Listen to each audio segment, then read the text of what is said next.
3:45 p.m. The explosion tore through Cedar Falls like thunder. Glass erupted. Steel screamed. The 10-story Ashford Industries building shuddered, then began its violent descent into chaos. Smoke poured from shattered windows. People fled in terror, their screams echoing off concrete walls. But Ryan Mitchell ran toward the collapsing tower, his worn work boots hammering against asphalt as burning debris showered down like deadly rain. Sirens wailed in the distance, their urgent cries seeming to ask the same question as the bystanders who watched in horror. Why would anyone run towards such danger? Why would this man, this ordinary electrician, with faded jeans and calloused hands, race into a collapsing building that even professional rescuers hesitated to enter? The answer lay in what had happened 8 hours earlier, in the moments and choices that had led Ryan Mitchell to this impossible decision. 8 hours earlier, 6:30 a.m., had started like any other day in the Mitchell household. Grace sat at their tiny kitchen table, carefully spreading peanut butter on day-old bread while Ryan packed his weathered toolbox. The 7-year-old hummed softly to herself, her blonde hair catching the pale sunlight streaming through their apartment's single window. Bills covered half the table like unwelcome guests, each one stamped with bold red letters that screamed "overdue" in unforgiving capital letters. "Daddy, will you be home for dinner tonight?" Grace asked, not looking up from her sandwich. Her voice carried that careful tone children use when they're trying not to sound disappointed. Ryan glanced at Helen's watch on his wrist, the scratched face showing 6:32 a.m. exactly. The timepiece had been running slow for months, but he couldn't bring himself to fix it or replace it. Some things were meant to stay broken, he thought, like a monument to what once was. "I'll try, sweetheart," he said, kissing the top of her head. "Mrs. Henderson will pick you up from school if I'm running late." The lie tasted bitter on his tongue. He knew he'd be working until dark, chasing every dollar to keep their heads above water. Grace nodded and took a bite of her sandwich, pretending not to notice that there was no jelly to go with the peanut butter. They'd run out 3 days ago, and grocery money wouldn't come until Friday. "We need more jelly," Grace said, simply, not complaining, just stating a fact. Ryan's hand paused over his toolbox. He fought the impulse to check his wallet again, knowing exactly what he'd find: $18.37. Not enough for the water bill, not enough for Grace's school supplies, certainly not enough for both. "I know, Gracie. We'll get some on Friday, okay?" He forced a smile. "Maybe the strawberry kind you like." Grace nodded, looking up with those impossibly blue eyes so much like Helen's that it sometimes stole his breath. "I know, Daddy. It's okay." Ryan shouldered his tool bag and headed for the door, but Grace's voice stopped him. "Daddy, Mommy's watch is still keeping good time, right?" He turned to see her watching him. "Yes, baby girl," he whispered, his throat tight. "It's keeping perfect time." The watch face caught the morning light, and for just a moment he could almost hear Helen's voice telling him that love doesn't need to be perfect to be real. 2 years since cancer took her, and still sometimes her presence felt so real he could almost turn and find her standing there. "Mrs. Henderson says we might not have school next year." Grace said, her small fingers carefully folding the wax paper around the remainder of her sandwich. "She says they might tear it down." "Is that true, Daddy?" Ryan froze, hand on the doorknob. He'd heard rumors about Lincoln Elementary being purchased by some corporation, but he'd dismissed them as just that, rumors. The school was the heart of their neighborhood, the one solid thing in Grace's life besides him. "I don't think so, sweetheart. Mrs. Henderson probably just heard some silly, grown-up talk." He knelt down to her level. "But even if something did happen to your school, I promise we'd figure it out. Together." "Okay." In the hallway, Ryan helped Mrs. Abernathy from 3B with a leaking garbage bag. The elderly woman smiled gratefully. "Mitchell, you're an angel in work boots. That daughter of yours doing all right?" "She's perfect, Mrs. Abernathy. Getting all A's." The old woman's eyes softened. "Helen would be proud of you both. You tell that little girl I've got some cookies for her later, if it's all right with you." This was his world, people helping people, neighbors sharing what little they had. The Ashford Industries building loomed over downtown Cedar Falls like a glass and steel fortress. Ryan parked his battered pickup truck in the service entrance, noting how out of place it looked among the sleek sedans and luxury SUVs that filled the executive parking spaces. He'd been called in for an emergency electrical repair, something about a power surge that had knocked out half the building's systems during the night. The security guard, a heavy-set man named Joe, waved him through with a sympathetic smile. "Good luck in there, Ryan. The boss lady's been tearing through people all morning like a tornado through a trailer park." "Heard your kid goes to Lincoln, right?" Joe called after him. Ryan turned a question in his eyes. "Yeah, why?" Joe looked uncomfortable, glancing around as if checking for eavesdroppers. "Just keep your ears open while you're upstairs. There's talk about that neighborhood." Before Ryan could ask what he meant, Joe was called away by another guard. The service elevator doors closed with a soft hydraulic sigh, leaving Ryan alone with a growing sense of unease. The basement level hummed with the sound of generators and cooling systems, a mechanical heartbeat that kept the building alive. Ryan found the electrical panel that had been causing problems, a complex web of circuits and switches that would take hours to properly diagnose and repair. He was just getting started when he heard the sharp click of high heels on concrete, each step echoing like a countdown to Judgment Day. Victoria Ashford appeared at the bottom of the stairs like something out of a magazine, spread her blonde hair pulled back in a severe bun that matched her severe expression.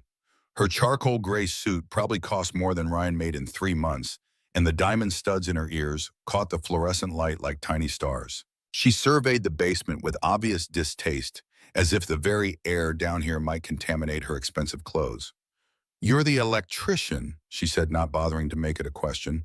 Her voice was crisp and cold, each word carefully chosen and delivered with surgical precision. "How long will this take?" Ryan looked up from the electrical panel, wiping his hands on a shop rag that had seen better days. "About 3 hours, ma'am," he replied, trying to keep his voice level and professional.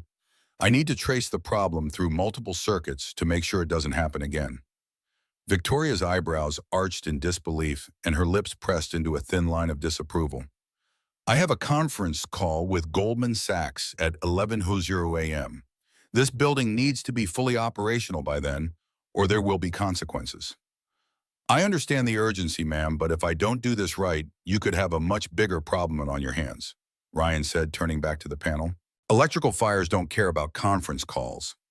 Across town in the top-floor office of Ashford Industries' downtown headquarters, Thomas Harrington reviewed the final plans for the Lincoln Heights development project. The architectural renderings showed a gleaming shopping complex where a shabby neighborhood currently stood. The centerpiece, a massive luxury mall, would sit precisely where Lincoln Elementary School currently educated 300 children from Cedar Falls working-class families. "The demolition timeline seems aggressive," noted Sandra Park Ashford's head of development. "We're talking about displacing families, businesses, a school. The PR nightmare alone? The PR is Victoria's problem." Harrington interrupted, his voice carrying the easy confidence of a man accustomed to getting his way. "I handle the financials and they look exceptional." The office door opened and Victoria's assistant Melanie entered with a stack of reports. "Ashford is currently in the West Building dealing with the electrical issues. She asked me to deliver these financial projections for the Lincoln project. Personally checking on electrical problems." Harrington raised an eyebrow. "That doesn't sound like our Victoria." After Melanie left, Harrington picked up the top report, flipping through it with practiced efficiency. "Victoria's getting soft," he muttered. "First she questions the environmental impact, now she's personally overseeing maintenance. This isn't the killer I mentored." He paused at a framed photograph on Victoria's desk, an old family picture that seemed out of place among the modern minimalist decor. In it, a much younger Victoria stood beside an older man in a hospital bed. Her smile in the photo lacked the sharp edges it had acquired in the years since. Harrington turned the frame face down with a casual flick of his wrist. "Sentiment is a liability in this business. I thought I'd taught her that." In the basement of the West Building, the silence that followed Ryan's words was so complete he could hear the hum of the building's HVAC system 2 floors above. When Victoria finally spoke, her voice had dropped to a temperature that could freeze water. "Did you just lecture me about my own building?" she asked, each word dripping with ice-cold contempt. "Do you have any idea who I am?" Ryan kept working his hands steady despite the tension radiating from the woman behind him. "You're Victoria Ashford," he said without turning around, "CEO of Ashford Industries. And I'm Ryan Mitchell, the guy trying to keep your building from burning down." The honesty in his voice seemed to catch her off guard, but only for a moment. Victoria stepped closer, close enough that he could smell her expensive perfume mixing with the metallic scent of the electrical equipment. "How long have you been doing this kind of work, Mr. Mitchell?" She asked, her tone shifting to something that might have been curiosity if it weren't so clearly condescending. 8 years, Ryan replied, finally turning to face her. "Started right out of high school, worked my way up from apprentice." 8 years, she repeated, as if the number itself was somehow offensive. "And this is as far as you've gotten? No ambitions beyond crawling around in basements and fixing other people's problems?" The question hit like a physical blow, but Ryan kept his expression neutral. He'd heard variations of it before, usually from people who'd never had to choose between paying the electric bill and buying groceries for their child. "I have a daughter to support," he said, simply, the words carrying more weight than any defense he could have offered. "This work puts food on our table and keeps a roof over her head. That's ambition enough for me."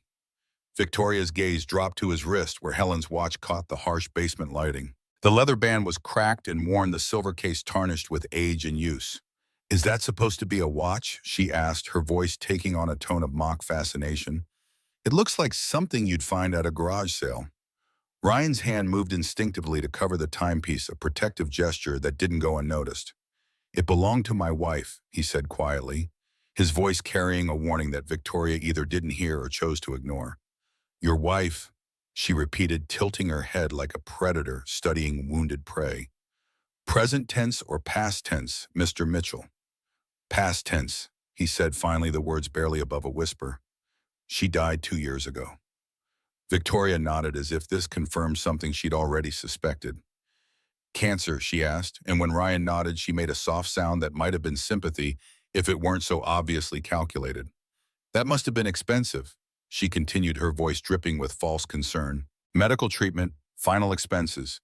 Is that why you're still doing this kind of work? Because you're drowning in debt?" Ryan turned back to the electrical panel, his hands trembling slightly as he reached for his multimeter.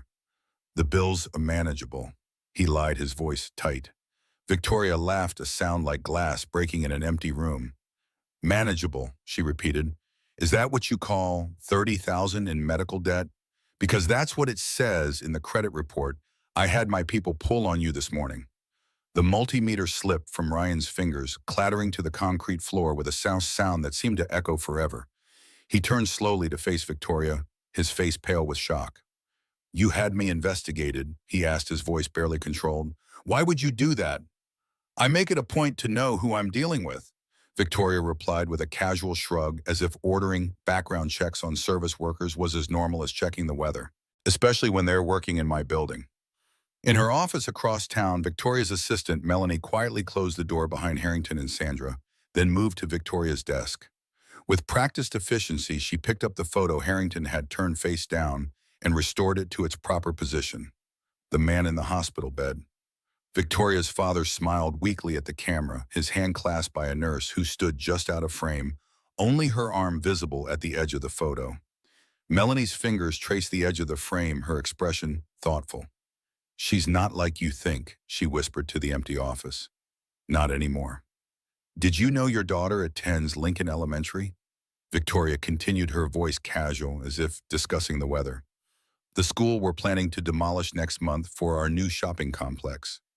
The basement suddenly felt smaller, the air thicker and harder to breathe. Ryan stared at Victoria as if seeing her for the first time, recognizing the predator beneath the polished exterior. "You're going to tear down Grace's school?" he asked, his voice hollow with disbelief. "Where will the kids go? There's no other elementary school for 20 miles. "That's not my problem," Victoria said with a dismissive wave of her manicured hand. "Progress requires sacrifice, Mr. Mitchell. Some people understand that, and others," she gestured at him with obvious disdain, "spend their lives clinging to dead wives and broken dreams." The words hit like physical blows, each one carefully chosen to cause maximum damage. Ryan's hands clenched into fists at his sides, the leather of Helen's watch band creaking under the pressure. "Don't," he said, his voice low and dangerous. "Don't you dare talk about my wife." Victoria smiled, recognizing that she'd found his breaking point, and decided to push just a little harder. "That pathetic relic still ticks?" she asked, pointing at Helen's watch with one perfectly manicured finger. Your daughter deserves better than a father clinging to ghosts. She deserves someone who can actually provide for her, someone who isn't drowning in debt and self-pity. Her diamond earrings caught the fluorescent light as she leaned closer, her voice dropping to a whisper that somehow carried more venom than a shout. When Grace grows up and realizes what kind of man her father really is, when she understands that you chose sentiment over her future, she's going to be ashamed of you. The silence that followed was deafening, broken only by the distant hum of machinery and the soft tick of Helen's watch marking the seconds. Ryan stood frozen, his face pale and his breathing shallow, as if Victoria's words had knocked all the air from his lungs. When he finally spoke, his voice was barely audible. "Get out," he whispered, not trusting himself to say more. Victoria smiled, satisfied with the damage she'd inflicted. "Finish the work, Mr. Mitchell," she said, turning toward the stairs. "And try not to let your personal problems affect the quality of your work. I'd hate to have to find someone more competent." Her heels clicked against the concrete as she walked away, each step echoing like a funeral dirge in the confined space. Ryan stood alone in the basement for a long time after she left, staring at Helen's watch and trying to process what had just happened. The timepiece continued its steady rhythm, marking the passage of moments that felt like hours. He thought about Grace, probably sitting in her classroom at Lincoln Elementary right now, unaware that her school was scheduled for demolition. He thought about Helen, who had worn this watch every day of their marriage, who had believed that love was stronger than money and that kindness mattered more than success. His hands trembled as he picked up the multimeter from the floor, the plastic casing now cracked from the fall. Another expense he couldn't afford, another small defeat in a long line of losses. But he couldn't afford to walk away from this job either. Not with those bills waiting on the kitchen table, not with Grace needing new shoes and school supplies and 100 other things he struggled to provide. Ryan took a deep breath and turned back to the electrical panel. The work was familiar, logical, something he could control when everything else seemed to be falling apart. He traced circuits and tested connections, losing himself in the mechanical precision of the task. It was nearly 11:30 when he finally completed the repairs and packed his tools. The building's power systems were running smoothly, all circuits tested and verified safe. He made his way to the main floor, hoping to collect his payment and escape before encountering Victoria again. But fate, it seemed, had other plans. The lobby of Ashford Industries was a monument to corporate power. All marble floors and glass walls that soared up to a ceiling lost in shadows. Executive assistants in expensive suits moved with purpose across the polished stone, their footsteps creating a symphony of importance and urgency. Ryan felt out of place in his work clothes, like a smudge of reality on an otherwise perfect picture. Victoria emerged from the elevator, surrounded by a small army of lawyers and assistants, all of them moving with the choreographed precision of a military unit.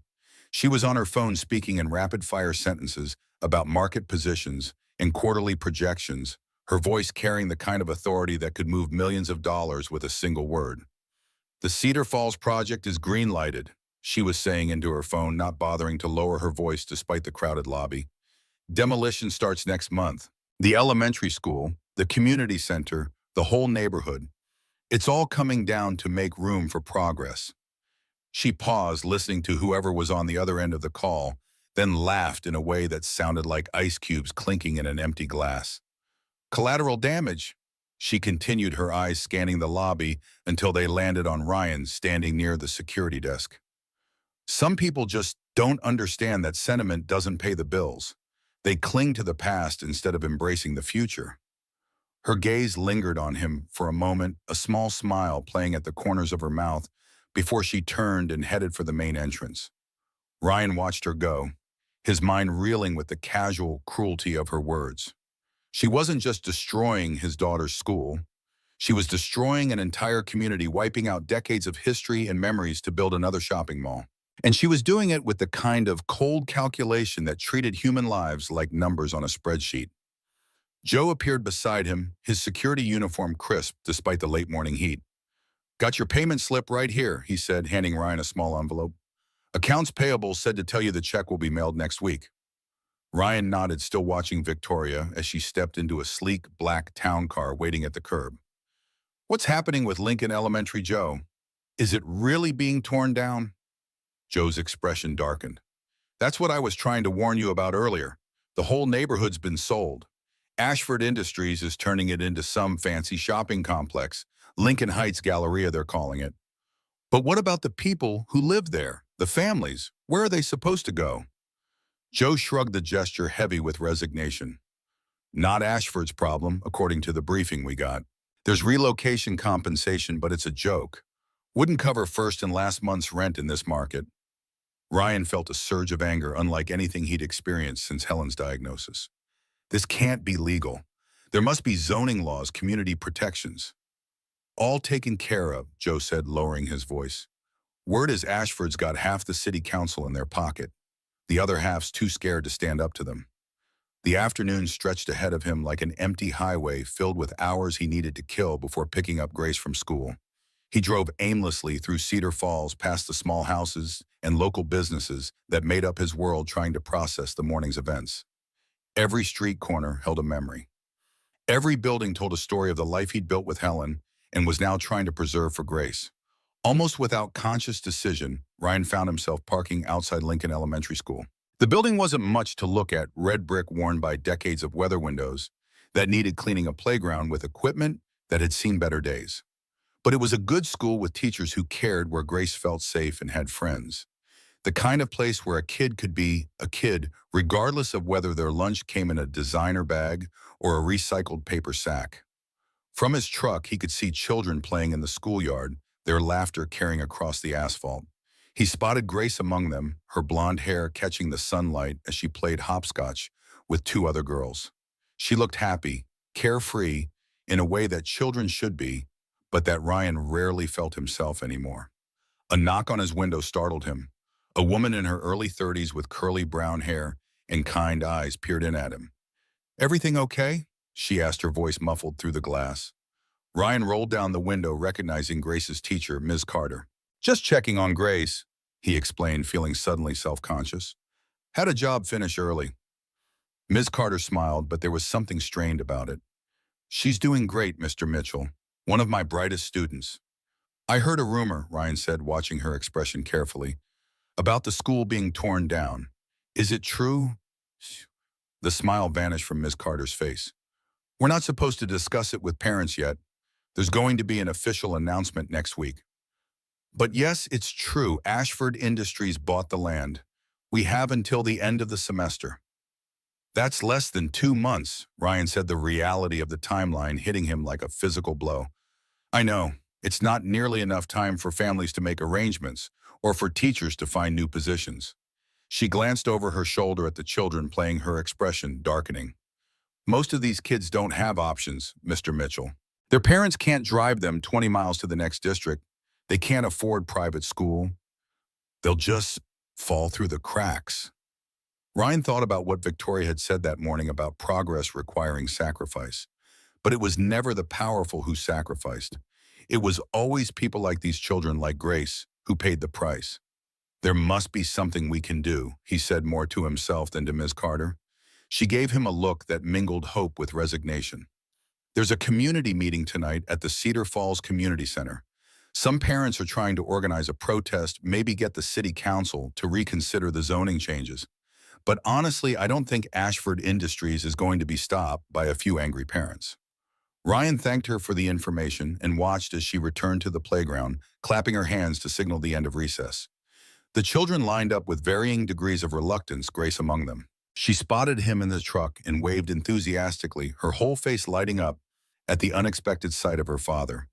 He waved back, his heart simultaneously warming at her joy and breaking at the thought of telling her that her school would soon be gone, that her friends would be scattered across different districts, that Miss Carter might not be her teacher anymore, that the life they'd carefully rebuilt after Helen's death was about to be disrupted again. As the children filed back into the building, Ryan made a decision. He would go to that community meeting tonight. He would find out what options existed, and he would not let Victoria Ashford destroy his daughter's world without a fight. At 7:00 p.m., the Cedar Falls Community Center was packed beyond capacity. Parents, teachers, and concerned citizens filled every seat, lined the walls, and spilled out into the hallway. The air was thick with tension and the mingled sense of coffee, perfume, and anxiety. Ryan found a spot near the back, standing behind the last row of chairs where he could see the makeshift stage at the front of the room. A middle-aged man in a rumpled suit was speaking, his voice strained with the effort of remaining calm. Ashford Industries has already secured the necessary permits, he was saying, holding up a sheaf of papers. The zoning changes were approved in a closed session last month. The sale is final. Demolition is scheduled to begin in 6 weeks. The room erupted in angry voices, parents shouting questions and accusations. Ryan watched the chaos, feeling both part of it and somehow separate, as if he were observing the scene through a pane of glass. These people were fighting for their homes, their neighborhood, their children's school. But Ryan couldn't shake the feeling that it was already too late, that Victoria Ashford had ensured their defeat before they even knew they were at war. "What about our children?" a woman demanded, rising from her seat in the front row. "Where are they supposed to go to school?" "Ashford has suggested that the district can provide buses to Harrison Elementary," the man replied, looking uncomfortable. "It's about 20 miles away." 20 miles, another parent exclaimed. "That's an hour each way with traffic. My kids are 6 and 8. They'd be leaving home at 600 a.m. "And what about those of us who don't have cars?" someone else called out. "How are we supposed to get to parent-teacher conferences? What if our kids get sick during the day?" The questions continued, each one highlighting another aspect of the hardship that Ashford's plan would create. Ryan listened, mentally adding his own concerns to the growing list. Grace would lose the stability she desperately needed. She'd lose friends she'd made after Helen's death. She'd lose Mrs. Carter, who had been so patient with her during those first difficult months when Grace barely spoke at all. As the meeting progressed, various community members offered suggestions, legal challenges, public protests, media campaigns. But with each idea came the sobering reality that they were fighting a corporation with virtually unlimited resources, political connections, and a CEO who seemed entirely devoid of empathy. After the formal portion of the meeting ended, people gathered in smaller groups, exchanging contact information and making plans. Ryan found himself talking with a small cluster of parents from Grace's class, including a woman named Diane, whose daughter was Grace's best friend. "This is Sarah's first stable school environment since her father left," Diane was saying, her voice tight with restrained emotion. "She's finally making progress, finally feeling secure again. And now this." Ryan nodded, understanding completely. "Grace lost her mother 2 years ago. Lincoln Elementary has been our rock, Ms. Carter especially." "It's not just about the inconvenience," another parent added. "It's about tearing apart a community. These kids rely on each other. The parents rely on each other. We carpool, we babysit each other's kids, we look out for one another. You can't just pick that up and transplant it 20 miles away." As the conversation continued, Ryan found himself growing increasingly angry. Not just at Victoria Ashford, but at a system that allowed the wealthy and powerful to make decisions that devastated ordinary people without consequence. He thought about Victoria's mocking words that morning, her casual dismissal of his life and work, her cruel comments about Helen's watch. "We need to make them see us as people," he said, suddenly interrupting a discussion about potential legal strategies. "Not as obstacles to be removed or problems to be solved, real people with real lives that matter." The others looked at him, surprised by the intensity in his voice. "How do we do that?" Diane asked.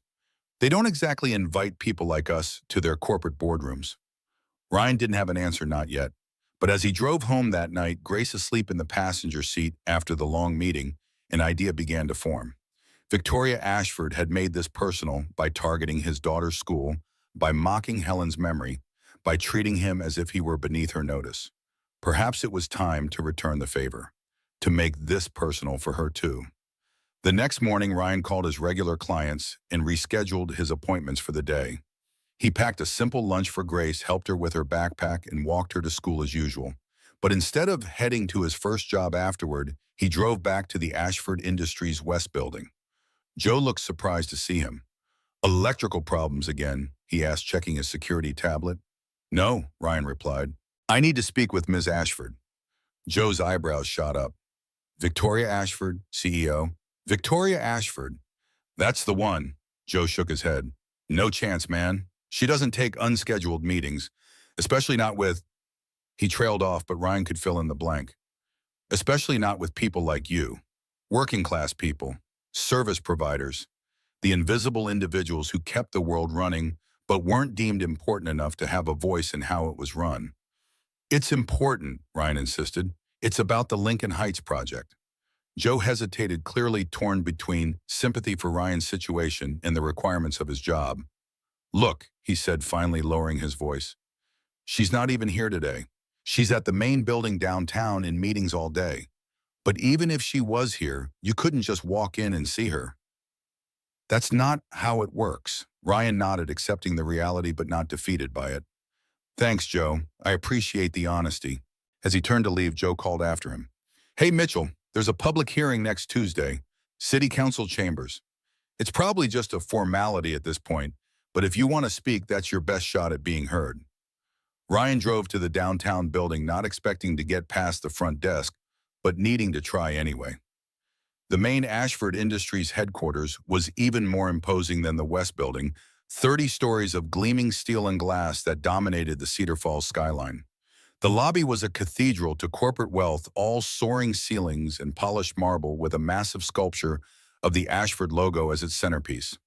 The security desk was staffed by 3 guards in dark suits, none of whom looked as friendly as Joe. Ryan approached anyway, straightening his shoulders and trying to project a confidence he didn't feel. I need to see Victoria Ashford, he said to the nearest guard, a stone-faced man with a military haircut. The guard didn't even look up from his computer screen. Do you have an appointment? No, but then you don't see Ms. Ashford. You can call her office to request a meeting.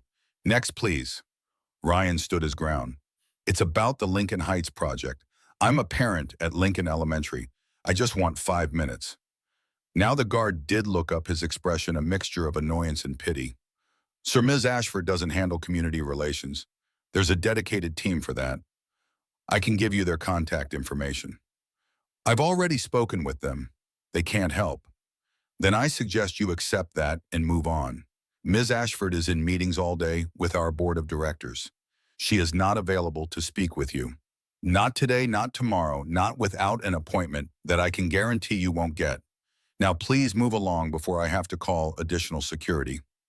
Defeated but not surprised, Ryan turned away from the desk. As he crossed the lobby toward the exit, he noticed a tall, distinguished-looking man in his 60s entering through the revolving door. The man wore an impeccably tailored suit and carried himself with the unmistakable air of someone accustomed to power. The security guards straightened visibly as he approached, and the stone-faced one who had dismissed Ryan actually smiled. Good morning, Mr. Harrington, he said, his tone completely transformed. Ms. Ashford is expecting you in the boardroom.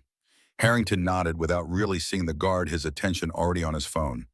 As he passed Ryan, their shoulders nearly brushing, Ryan caught a glimpse of the screen, a document titled Lincoln Heights Environmental Impact Assessment. Before he could see more, Harrington moved past him toward the elevators, surrounded by an almost visible aura of privilege that parted the crowd of people in the lobby like the Red Sea. Ryan watched him go, a plan forming in his mind. If Victoria Ashford wouldn't meet with him directly, perhaps there was another way to get the information he needed. Joe had mentioned a public hearing, a chance to speak. But what would he say?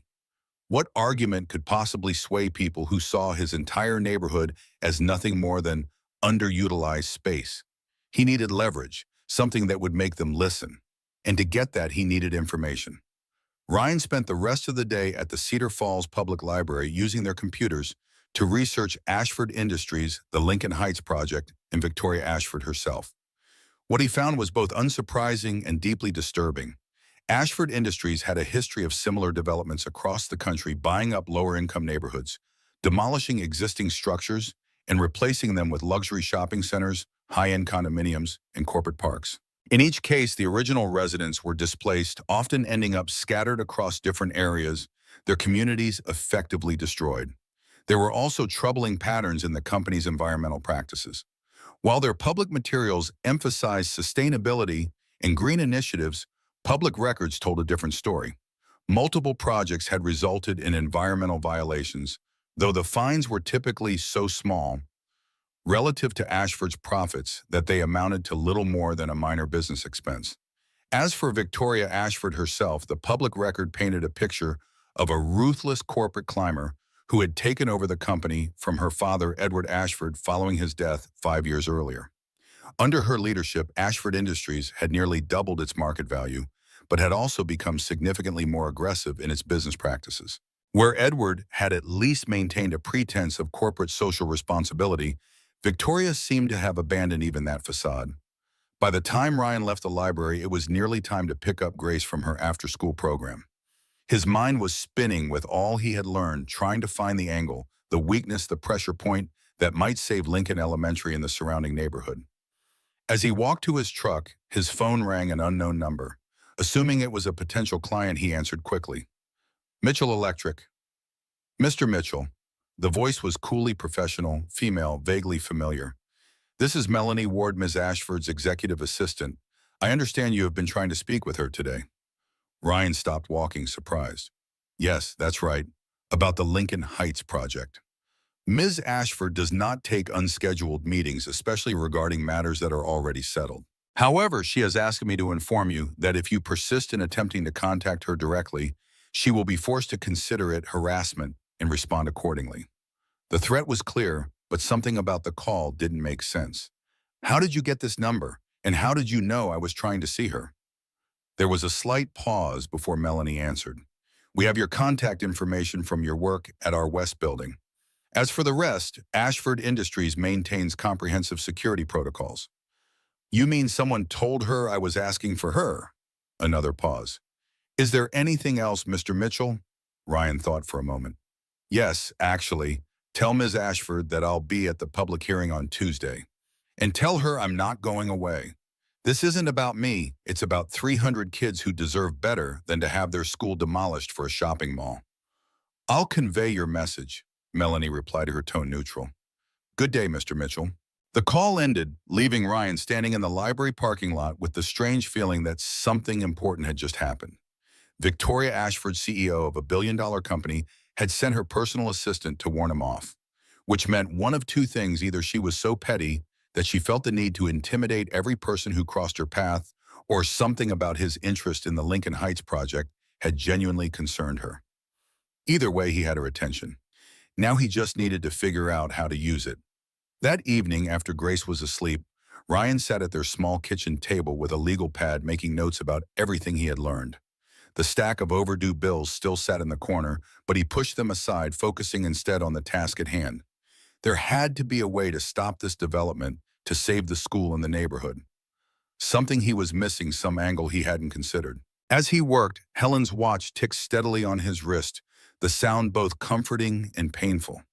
He could almost hear her voice, gentle but determined. Some fights are worth having, even if you might lose. It had been her mantra during her battle with cancer, a battle she had ultimately lost, but had fought with a grace and courage that still took his breath away when he thought about it. Ryan was so deep in thought that he almost missed the soft knock at his door. Glancing at the watch, he frowned. It was nearly 11:00 p.m., far too late for casual visitors. He approached the door cautiously, looking through the peephole. To his utter shock, Victoria Ashford stood in the hallway of his apartment building. She was dressed more casually than he had seen her before. Dark jeans, a simple blouse, her hair loose around her shoulders rather than pulled back in that severe bun. But there was no mistaking her perfect posture, her expensive perfume that somehow penetrated even the solid wood of the door or the regal tilt of her chin as she waited impatiently. Ryan opened the door, too surprised to speak. Victoria took in his shocked expression with cool amusement. Mr. Mitchell, she said, her voice lower than it had been in the basement, but no less commanding. May I come in? I believe we have some matters to discuss. Without waiting for his response, she stepped past him into the apartment, her eyes taking in the modest furnishings, the faded couch, the small television, the kitchen table covered in his notes. Her gaze lingered for a moment on a crayon drawing taped to the refrigerator, Grace's rendering of herself and Ryan standing in front of what was clearly meant to be Lincoln Elementary. Charming, she said in a tone that suggested it was anything but. I won't take much of your time. I simply wanted to make something clear in person, since you seem determined to make a nuisance of yourself. Ryan closed the door, his initial shock giving way to anger. How did you find out where I live? Victoria raised an eyebrow. I told you yesterday, Mr. Mitchell. I make it a point to know who I'm dealing with. You mean you had me investigated, invaded my privacy, pulled my credit report without permission? She waved a hand dismissively. Semantics. The point is, I'm here to offer you a choice. A simple one, really. Ryan crossed his arms, waiting. The Lincoln Heights project is happening. Victoria continued moving around his living room like a museum visitor examining primitive artifacts. The zoning is approved, the permits are issued, the financing is secured. Nothing you or any other concerned parent says at the public hearing on Tuesday is going to change that. It's a formality, nothing more. Then why are you here? Ryan asked. If it's such a done deal, why bother with the small-time electrician who's making a nuisance of himself? Victoria turned to face him, her expression unreadable. Because I'm offering you a way out. For you and your daughter, a relocation package substantially more generous than what the other families will receive. Enough to move to a better neighborhood, enroll Grace in a private school, perhaps even make a dent in that medical debt you're carrying. The offer hung in the air between them, tempting in its practical benefits, but repulsive in its implication. She was trying to buy him off to silence one potentially troublesome voice before the public hearing. And what would I have to do for this generous offer? He asked, already knowing the answer. Nothing complicated. Stay away from the hearing on Tuesday. Encourage other parents to accept the inevitable. Focus on your own family instead of some misguided attempt at community activism. Ryan studied her face, trying to understand what was really happening here. Victoria Ashford didn't seem like the type to personally handle potential opposition to her projects, especially not someone she clearly viewed as insignificant as him. There had to be more to this visit than a simple bribe. Why me? He asked finally. There are hundreds of families affected by this project, dozens of parents organizing against it. Why come to my apartment at 11 at night to offer me specifically a special deal? Something flickered across Victoria's face so quickly that Ryan almost missed it. Uncertainty, discomfort. Whatever it was, it vanished as quickly as it had appeared, replaced by her usual cool composure. Let's just say I have a particular interest in ensuring this project proceeds smoothly, she replied. And my sources tell me you're becoming rather vocal in your opposition. I prefer to address potential problems directly. Ryan's eyes narrowed. Your sources? You mean you've had someone watching me? Victoria didn't confirm or deny her silence its own answer. The answer is no, Ryan said firmly. I won't be bought off. This isn't just about Grace or me. It's about an entire community, people who've lived here for generations, children who need their school, lives that matter even if they don't fit into your profit margins. Victoria's expression hardened. Don't be naive, Mr. Mitchell. One person cannot stop progress, especially not someone in your financial position. Maybe not, Ryan conceded, but I can try, and I'll sleep better knowing I did. For a long moment, Victoria simply looked at him, her gaze so intense that Ryan had to resist the urge to step back. Then, unexpectedly, her expression softened. You remind me of someone I used to know, she said quietly, almost to herself. Then more briskly, very well, I made the offer. You've rejected it. We both know where we stand. She moved toward the door, then paused with her hand on the knob. Without turning around, she added, I should warn you, Mr. Mitchell, if you persist in opposing this project, I will not be so generous when we next meet. Ashford Industries protects its interests thoroughly. After she left, Ryan stood in the middle of his small living room, replaying the strange encounter in his mind. There had been something off about the entire interaction, something that didn't fit with the Victoria Ashford he had met in the basement. A vulnerability beneath the Ice Queen exterior, perhaps, or a secret she was protecting. Whatever it was, he had the distinct feeling that he had just stumbled onto something important. Something that might, if he could figure out what it was, give him the leverage he needed to save Lincoln Elementary. In her sleek town car, Victoria Ashford stared out the window at the passing streets of Cedar Falls, her mind racing. The meeting with Ryan Mitchell had not gone as planned. She had expected him to take the money to prioritize his daughter's immediate needs over some abstract concept of community solidarity. Most people did in her experience. Everyone had a price. But Mitchell had surprised her. More than that, he had unnerved her with his direct questions and unwavering principles. It reminded her uncomfortably of another time, another life before she had become Victoria Ashford, CEO and corporate shark. She pulled out her phone and dialed a number from memory. It's me, she said when the call connected. We have a problem. Mitchell isn't going to back down. She listened to the response, her fingers tapping an impatient rhythm against the leather seat. No, I don't want him handled that way. Just keep an eye on him. Find out what he knows or thinks he knows, and accelerate the timeline. I want demolition to begin immediately after the hearing, before they have time to organize any further resistance. Another pause as the person on the other end spoke. I'm well aware of the risks, Victoria snapped. Just do as I say and pull up everything we have on Ryan Mitchell. There's something about him, something familiar that I can't quite place. She ended the call and leaned her head back against the seat, suddenly exhausted. The watch on her wrist, a sleek, expensive timepiece that probably cost more than Ryan Mitchell made in 6 months, felt unexpectedly heavy. She glanced at it, noting the late hour, and closed her eyes briefly. When she opened them again, she had made a decision. There was something she needed to see for herself, something that couldn't wait until morning. Change of plans, she instructed her driver. Take me to Cedar Falls Memorial Cemetery. The driver's eyes met hers in the rearview mirror, curious but too professional to ask questions. Yes, Ms. Ashford, right away. As the car changed direction, heading toward the outskirts of town where the cemetery lay, Victoria pulled out her tablet and opened a file labeled Mitchell H. The photograph that appeared showed a woman in her early 30s with blonde hair and striking blue eyes, eyes that Victoria had seen again that evening, reflected in a child's crayon drawing on a refrigerator door. Helen Mitchell, Victoria murmured, studying the face on the screen. What exactly were you to my father? Tuesday morning dawned clear and cold, a perfect October day in Cedar Falls.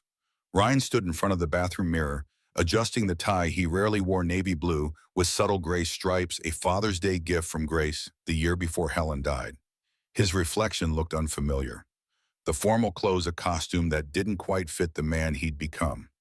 You look handsome, Daddy, Grace said from the doorway, already dressed for school in her favorite blue jumper. Like when you and Mommy used to go to fancy places.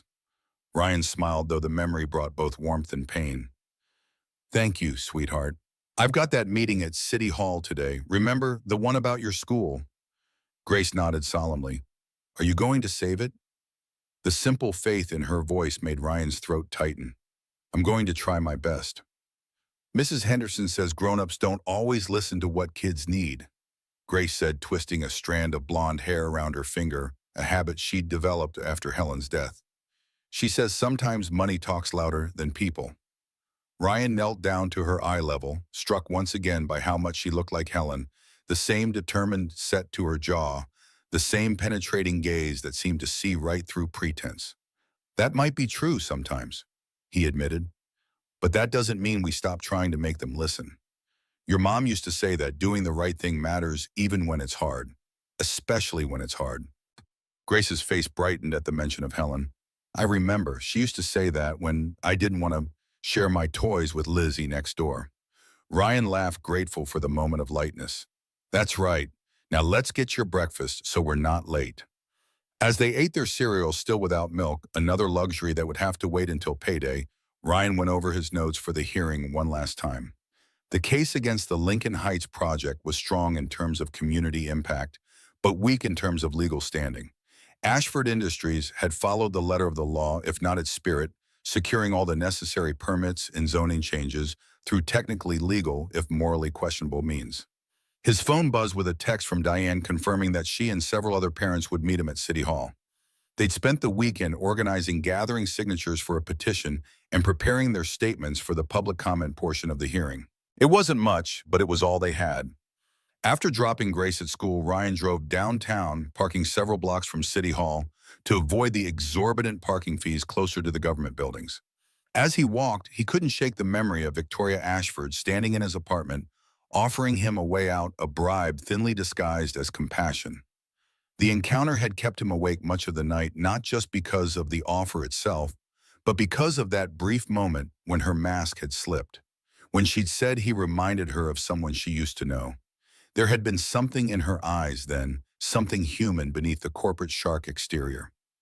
It didn't excuse her actions or change his determination to fight the Lincoln Heights project, but it had planted a seed of curiosity that he couldn't quite dismiss. The steps of City Hall were already crowded when Ryan arrived. Parents from Lincoln Elementary held handmade signs, "Save our school," "Community over corporations." People before profits. News vans from local stations were setting up reporters doing stand-ups with the protesters as background. Ryan spotted Diane and made his way over to her. "Bigger turnout than we expected," she said by way of greeting, her expression a mixture of hope and anxiety. "The hearing room only holds 100 people. They're giving out numbered tickets for the public comment portion." Ryan nodded, scanning the crowd. "Any sign of Ashford representatives?" "Not yet, but I'd bet good money they'll arrive at the last minute, make their presentation, and leave without having to listen to any of us actually affected by their project."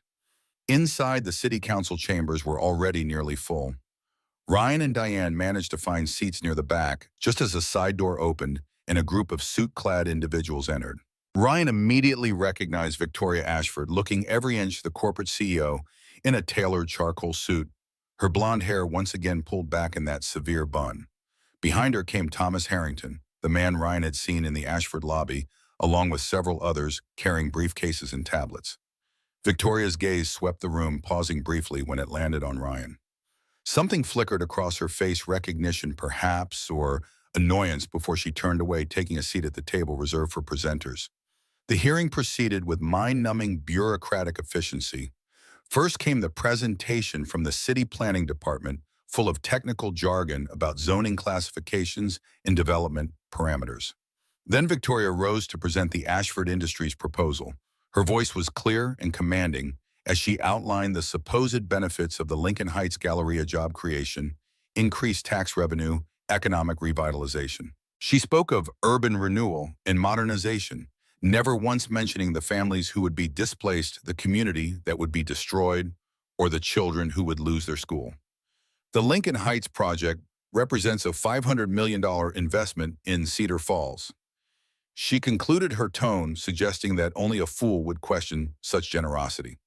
"We're not just building a shopping center, we're building a future for this city, one that embraces progress rather than clinging to outdated structures and inefficient land use." Ryan felt his hands clenching into fists as Victoria returned to her seat, accepting a congratulatory nod from Harrington. The way she spoke about their neighborhood, their lives, as if they were nothing more than obstacles to be cleared away in the name of progress, it made his blood boil.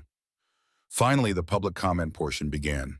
Diane was called first, her voice shaking slightly as she described what Lincoln Elementary meant to her daughter, how the school had become a safe harbor after her divorce.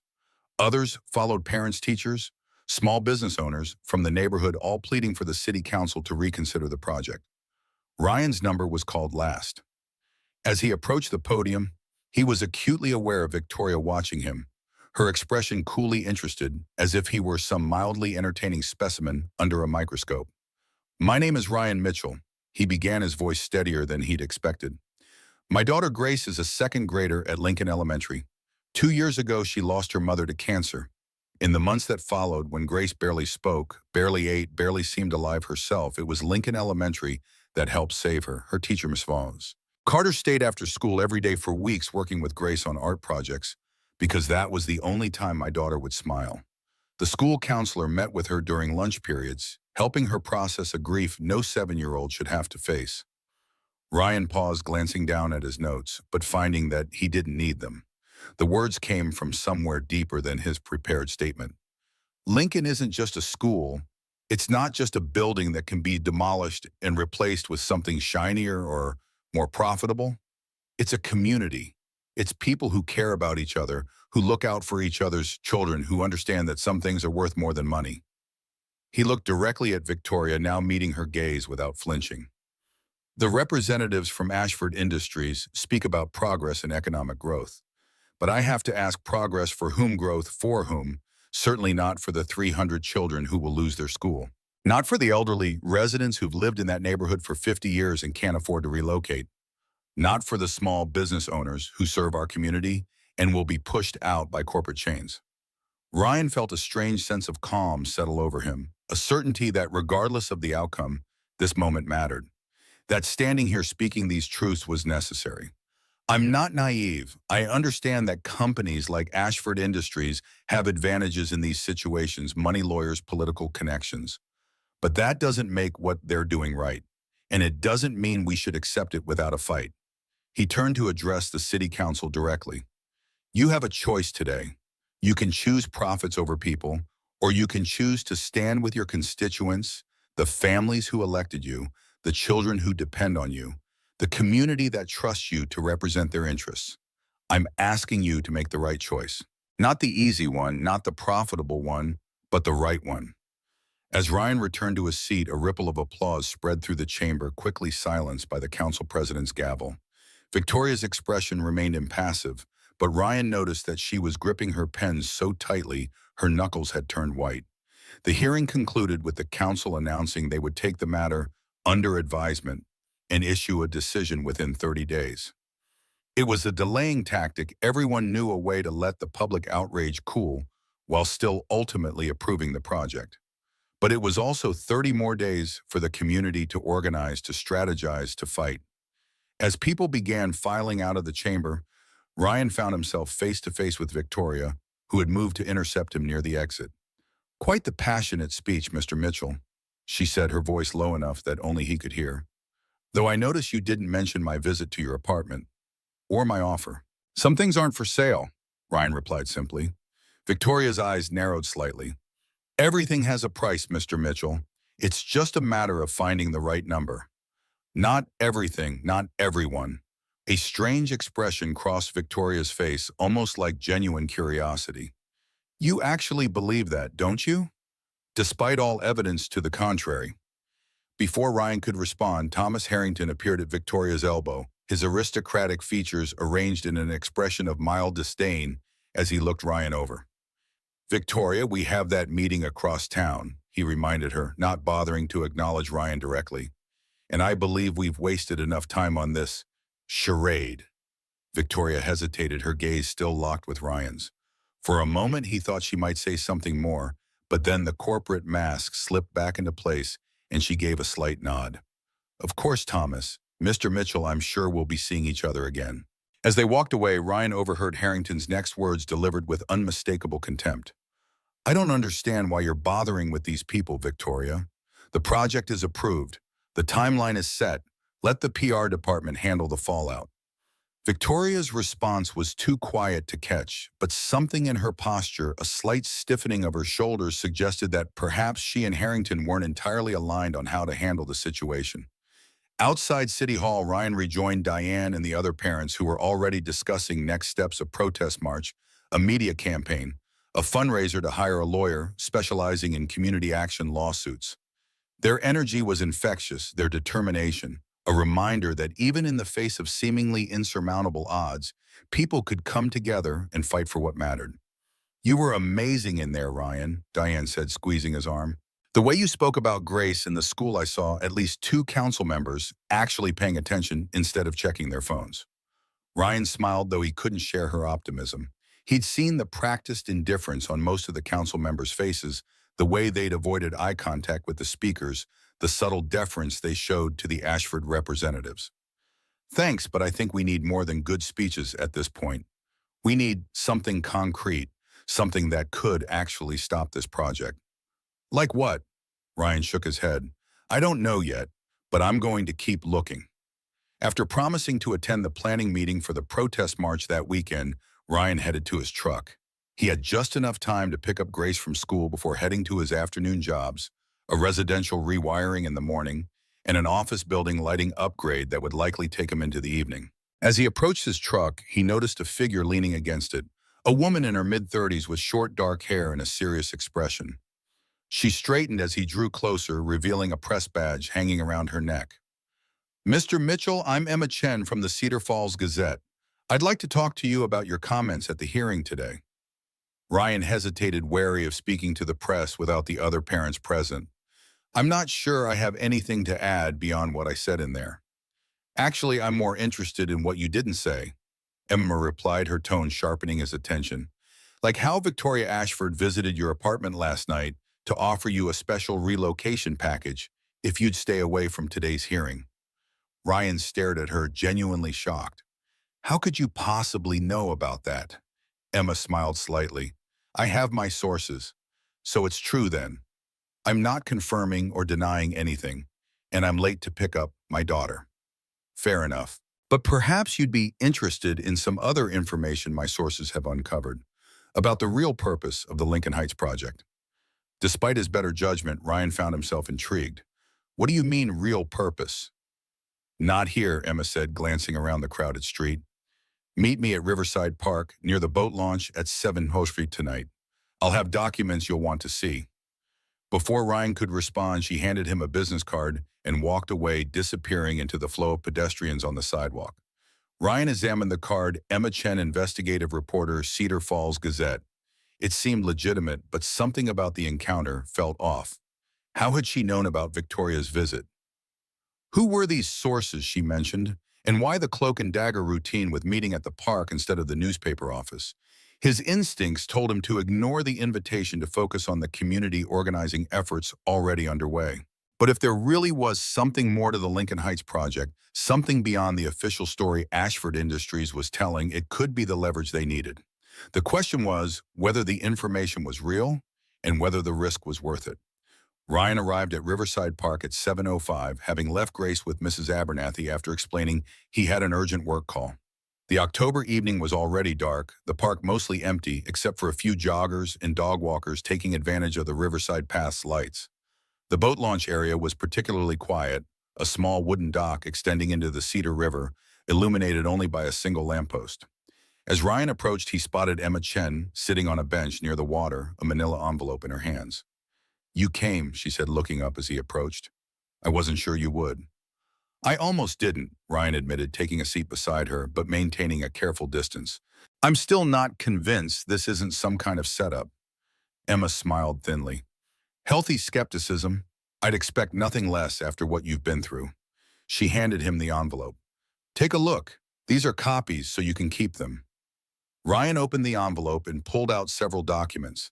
In the dim light, it was difficult to make out all the details, but he could see that they appeared to be internal Ashford Industries memos and reports. The first was labeled Lincoln Heights Environmental Assessment, Internal Use Only.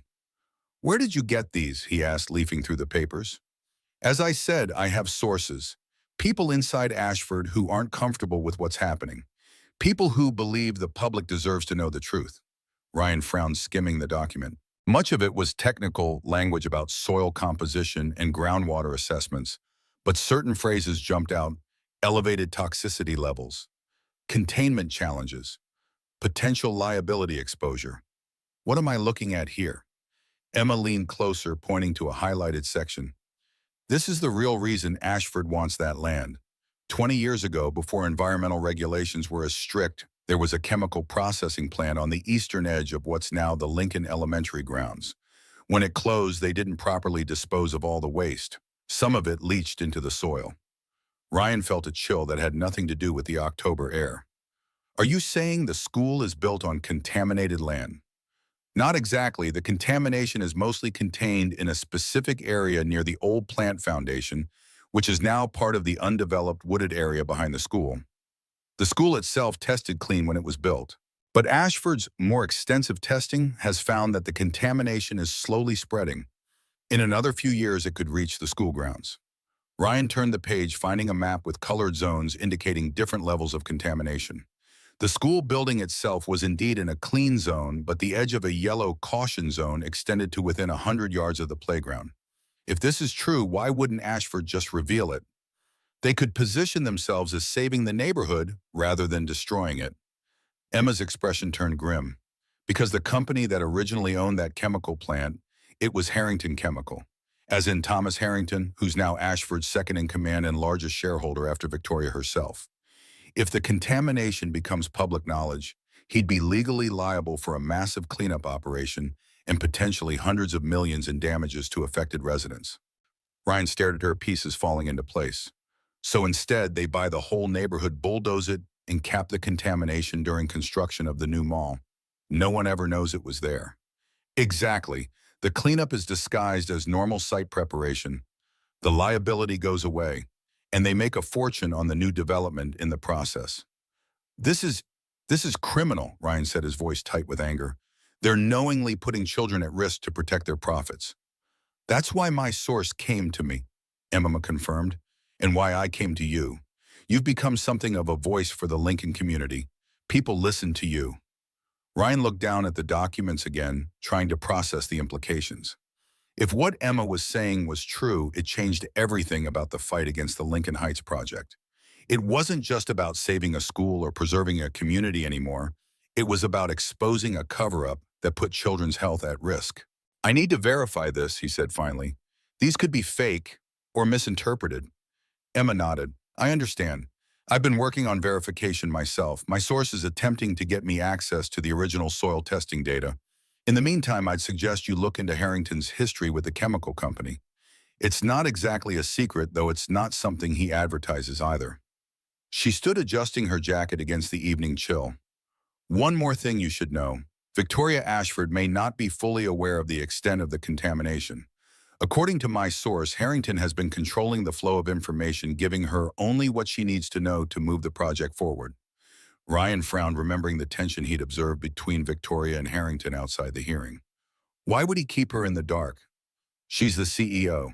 Because Victoria Ashford has one weakness that Thomas Harrington doesn't. Occasionally, she shows signs of having a conscience. And Harrington can't afford for that conscience to interfere with covering up his family's environmental crimes. After Emma left, Ryan remained on the bench for a long time, staring at the dark water of the Cedar River.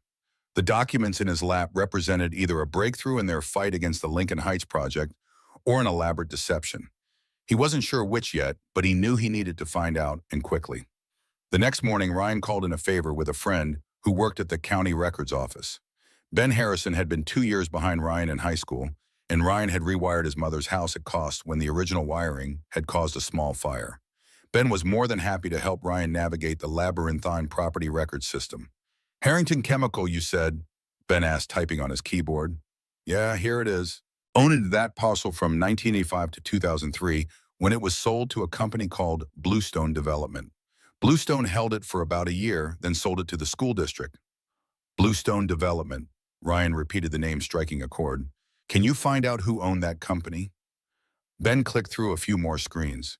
It was dissolved in 2005, but the listed owner was, interesting, Edward Ashford, Victoria's father.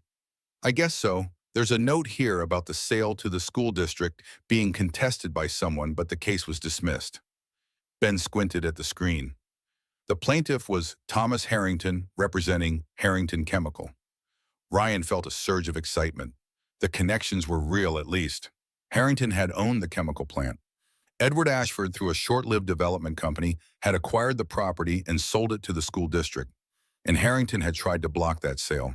"Is there any record of environmental testing before the school was built?" Ryan asked. Ben shook his head. "Not here. That would be with the Environmental Protection Department or maybe the school district's records. But those wouldn't be digitized for something that old." Ryan thanked Ben for his help and left the records office with more questions than answers. The connection between Harrington, the chemical plant, and the Lincoln Elementary property was real, but he still had no proof of actual contamination or a cover-up. His next stop was the Cedar Falls Public Library, where he spent hours researching Harrington Chemical and environmental regulations from the 1990s and early 2000s. What he found painted a disturbing picture. Harrington Chemical had been cited multiple times for environmental violations at various facilities across the country. They'd paid fines but never admitted wrongdoing. And in 2003, around the time they sold the Cedar Falls property, they'd undergone a major corporate restructuring that appeared designed to shield assets from liability. By the time Ryan left the library, he was convinced that Emma's documents were genuine, or at least based on real concerns. But he still needed more concrete evidence if he was going to take this public, especially given the powerful interests involved. He was so absorbed in his thoughts that he almost collided with someone on the library steps. Looking up, he found himself face to face with Melanie Ward, Victoria Ashford's executive assistant. "Mr. Mitchell," she said, looking as surprised as he felt. "What a coincidence." Ryan doubted it was a coincidence at all. "Mr. Ward, are you following me now?" Melanie's expression remained professional, but something in her eyes suggested discomfort. "Not at all. I was just returning some books." She held up a canvas bag that did indeed contain several books. "But since we've run into each other, there's something I've been wanting to tell you." She glanced around, then lowered her voice. "Ms. Ashford would like to meet with you, privately, to discuss a possible compromise regarding Lincoln Elementary." Ryan stared at her, caught off guard by the unexpected overture. A compromise? Your boss made it pretty clear at the hearing that the project is moving forward as planned. Things have evolved since then. She asked me to give you this. Melanie handed him a business card with a handwritten note on the back. Tomorrow, 8 p.m., Riverside Bistro. Come alone. VA. Why the secrecy? Why not just call me? Melanie hesitated. Mrs. Ashford prefers to keep certain discussions off the record, especially when they involve potential departures from officially approved plans. Ryan studied her face, trying to determine if this was a genuine olive branch or another attempt at manipulation. And if I don't come, that's entirely your choice. But I would suggest that hearing what she has to say could be beneficial to your cause. With that, Melanie nodded politely and continued down the steps, leaving Ryan holding the card and wondering what Victoria Ashford could possibly want to discuss that required such cloak and dagger arrangements. That evening, as Ryan helped Grace with her homework at their kitchen table, his mind kept returning to the environmental documents, the property records, and now Victoria's mysterious dinner invitation. Something bigger was happening here, something beyond a simple corporate land grab for a shopping mall. Daddy, you're not listening, Grace complained, poking his arm with her pencil. I asked if 32 divided by 8 is 4. Sorry, sweetheart. Yes, that's right. Ryan refocused on the math worksheet, pushing the Lincoln Heights mysteries aside for the moment. Let's try the next one. After Grace was in bed, Ryan called Diane to update her on what he'd learned about the property's history, though he left out the part about the potential contamination until he had more concrete evidence. He also mentioned Victoria's dinner invitation. It's obviously a trap, Diane said immediately. She's trying to isolate you from the rest of us. Divide and conquer. Maybe, Ryan conceded. But what if it's not? What if there's actually room for negotiation? Diane sighed. Ryan, I know you want to believe there's a solution here that works for everyone. But corporations like Ashford don't compromise unless they're forced to. They don't suddenly develop consciences mid-project. People aren't corporations, though. Victoria Ashford might be the CEO, but she's still a person, and people can change their minds. Well, you really believe that after the way she talked about our neighborhood at the hearing, after she came to your apartment to try to buy you off? Ryan didn't have a good answer. The truth was, he didn't know what to believe anymore. The Victoria Ashford who had mocked Helen's watch and threatened him in his own apartment seemed incapable of genuine compromise. But there had been those moments, brief flashes of something else beneath the corporate facade. And now this dinner invitation arranged in secret, suggesting a willingness to depart from officially approved plans. I think I need to go, he said finally. If there's even a small chance of saving the school, I have to train. Diane was quiet for a moment. Just be careful, Ryan, and keep your phone on record the whole time. I don't trust that woman as far as I could throw her Maserati. The next day passed in a blur of work and worry. Ryan had a full schedule of electrical jobs, which at least kept his hands busy, if not his mind. By the time he dropped Grace off with Mrs. Abernathy for the evening, explaining that he had a meeting about saving her school, his nerves were stretched thin with anticipation and uncertainty. Riverside Bistro was one of Cedar Falls' more upscale restaurants, the kind of place Ryan hadn't been to since before Helen got sick. He felt distinctly out of place as he gave his name to the maitre d', who led him through the elegant dining room to a private alcove in the mouth partially screened from the rest of the restaurant by a decorative wooden partition. Victoria Ashford was already seated, a glass of red wine in front of her. She looked different than she had at the hearing, or in his apartment, more relaxed somehow. Her hair loose around her shoulders, wearing a simple black dress rather than her usual corporate armor. She glanced up as Ryan approached, her expression unreadable. Mr. Mitchell, thank you for coming. Ryan took the seat across from her, acutely aware of the contrast between his work clothes, the nicest he owned, but still clearly not designed for establishments like this, and the understated luxury of her attire. Your assistant made it sound important, he replied, declining the waiter's offer of wine with a shake of his head. Something about a compromise. Victoria waited until the waiter had retreated before responding. I've been reviewing our plans for Lincoln Heights. In light of the passionate community response, I'm considering some modifications that might address some of your concerns. Ryan studied her face, looking for signs of the cold corporate predator he'd encountered in the basement. Instead, he found something more complex calculation, yes, but also what appeared to be genuine consideration. What kind of modifications? We could preserve the school building itself, Victoria offered. Incorporate it into the development as a community center or educational facility of some kind. The children would still need to relocate to Harrison Elementary, but the building and its history would remain intact. Ryan frowned. The building isn't what matters. It's the community, the teachers, the students, the programs. You can't preserve that by keeping an empty shell and filling it with shops. Victoria took a sip of her wine, her eyes never leaving his face. What if we built a new school first before demolishing the old one? On the western edge of the development, with state-of-the-art facilities large enough to accommodate all the current students, plus room for growth. The offer was unexpected and admittedly better than Ryan had anticipated, but something about it felt wrong, like a magician's misdirection. And the rest of the neighborhood, the homes, the small businesses? Victoria's expression tightened slightly. The residential and commercial zones would still need to be cleared for the main development, but with adequate relocation assistance. Which means the community still gets destroyed, Ryan interrupted, just with a shiny new school building as a consolation prize. Victoria leaned forward, her voice taking on an edge of frustration. Mr. Mitchell, I'm trying to find a middle ground here. Ashford Industries has invested millions in planning and preparation for this project. The board will not simply walk away from it. This is a significant concession. Ryan considered her words, weighing them against what he'd learned about the property's history and the potential contamination. If Harrington was hiding information from Victoria, as Emma had suggested, then perhaps this dinner was more complicated than a simple negotiation tactic. "Why are you really doing this?" he asked, changing tack. "The compromise, the secret meeting. This isn't normal corporate procedure." Victoria seemed taken aback by the directness of the question. She picked up her wine glass, then set it down without drinking, a small gesture that nonetheless revealed uncharacteristic uncertainty. "I've been reevaluating certain aspects of the project and certain assumptions I've made." "What assumptions?" Victoria studied him for a long moment, as if deciding how much to reveal.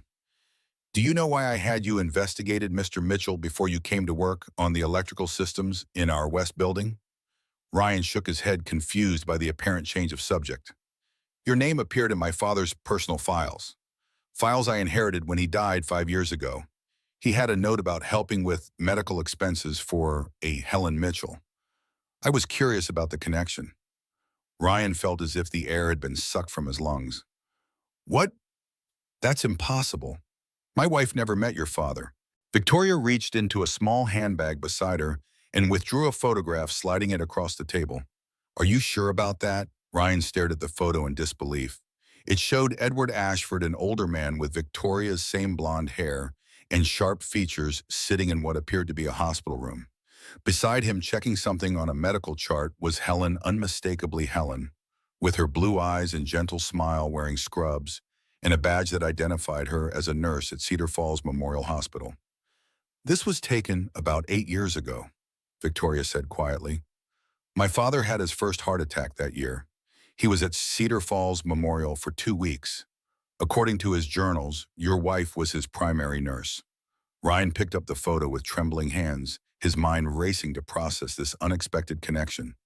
Helen had worked at Memorial, certainly, but she'd never mentioned caring for Edward Ashford, one of the wealthiest and most powerful men in Cedar Falls. "I don't understand," he said finally. "What does this have to do with Lincoln Heights? With you showing up at my apartment or inviting me here tonight?" Victoria's expression softened, revealing a vulnerability he hadn't seen before. "My father changed after that hospital stay. He'd always been driven, ambitious, sometimes ruthless in business. But something happened during those 2 weeks. In his journals, he wrote about conversations with Nurse Helen that made him reconsider his priorities, his legacy." She took a deep breath, as if the next words were difficult to say. "The land where Lincoln Elementary now stands. My father's company bought it from Harrington Chemical and sold it to the school district at a significant loss. It was one of his last major decisions before stepping back from day-to-day operations due to his health. At the time, I thought it was a sign of weakness, a sentimental mistake." Ryan's mind was reeling. The connections were too strange, too coincidental. Helen caring for Edward Ashford, Ashford buying the contaminated property from Harrington and then selling it to the school district. And now, years later, Victoria Ashford and Thomas Harrington trying to buy it back. Your father knew the land was contaminated, Ryan said, the pieces falling into place. He bought it to keep Harrington from developing it without proper cleanup. And he sold it to the school district because the law required more thorough environmental testing for school sites than for commercial development, Victoria finished. Yes, at least that's what I've recently come to suspect. My father never explicitly mentioned contamination in his journals, but there are references to Harrington's mess and protecting the future. Ryan sat back trying to process the implications of what Victoria was revealing. If Edward Ashford had known about the contamination and sold the land to the school district to force proper testing and cleanup, it would explain why Harrington had contested the sale. It would also explain why he was now so eager to reacquire the property and develop it before the contamination spread further and became impossible to hide. Does Harrington know that you know about this? Ryan asked, suddenly concerned for Victoria's safety as well as his own. Victoria's expression darkened. No, and I'd prefer to keep it that way until I understand exactly what happened and what we're dealing with now. Harrington has been pushing hard for this project from the beginning. He's the one who identified the site, who convinced the board it was ideal for the Galleria concept. I never questioned why he was so fixated on that specific location until I found my father's journals last week.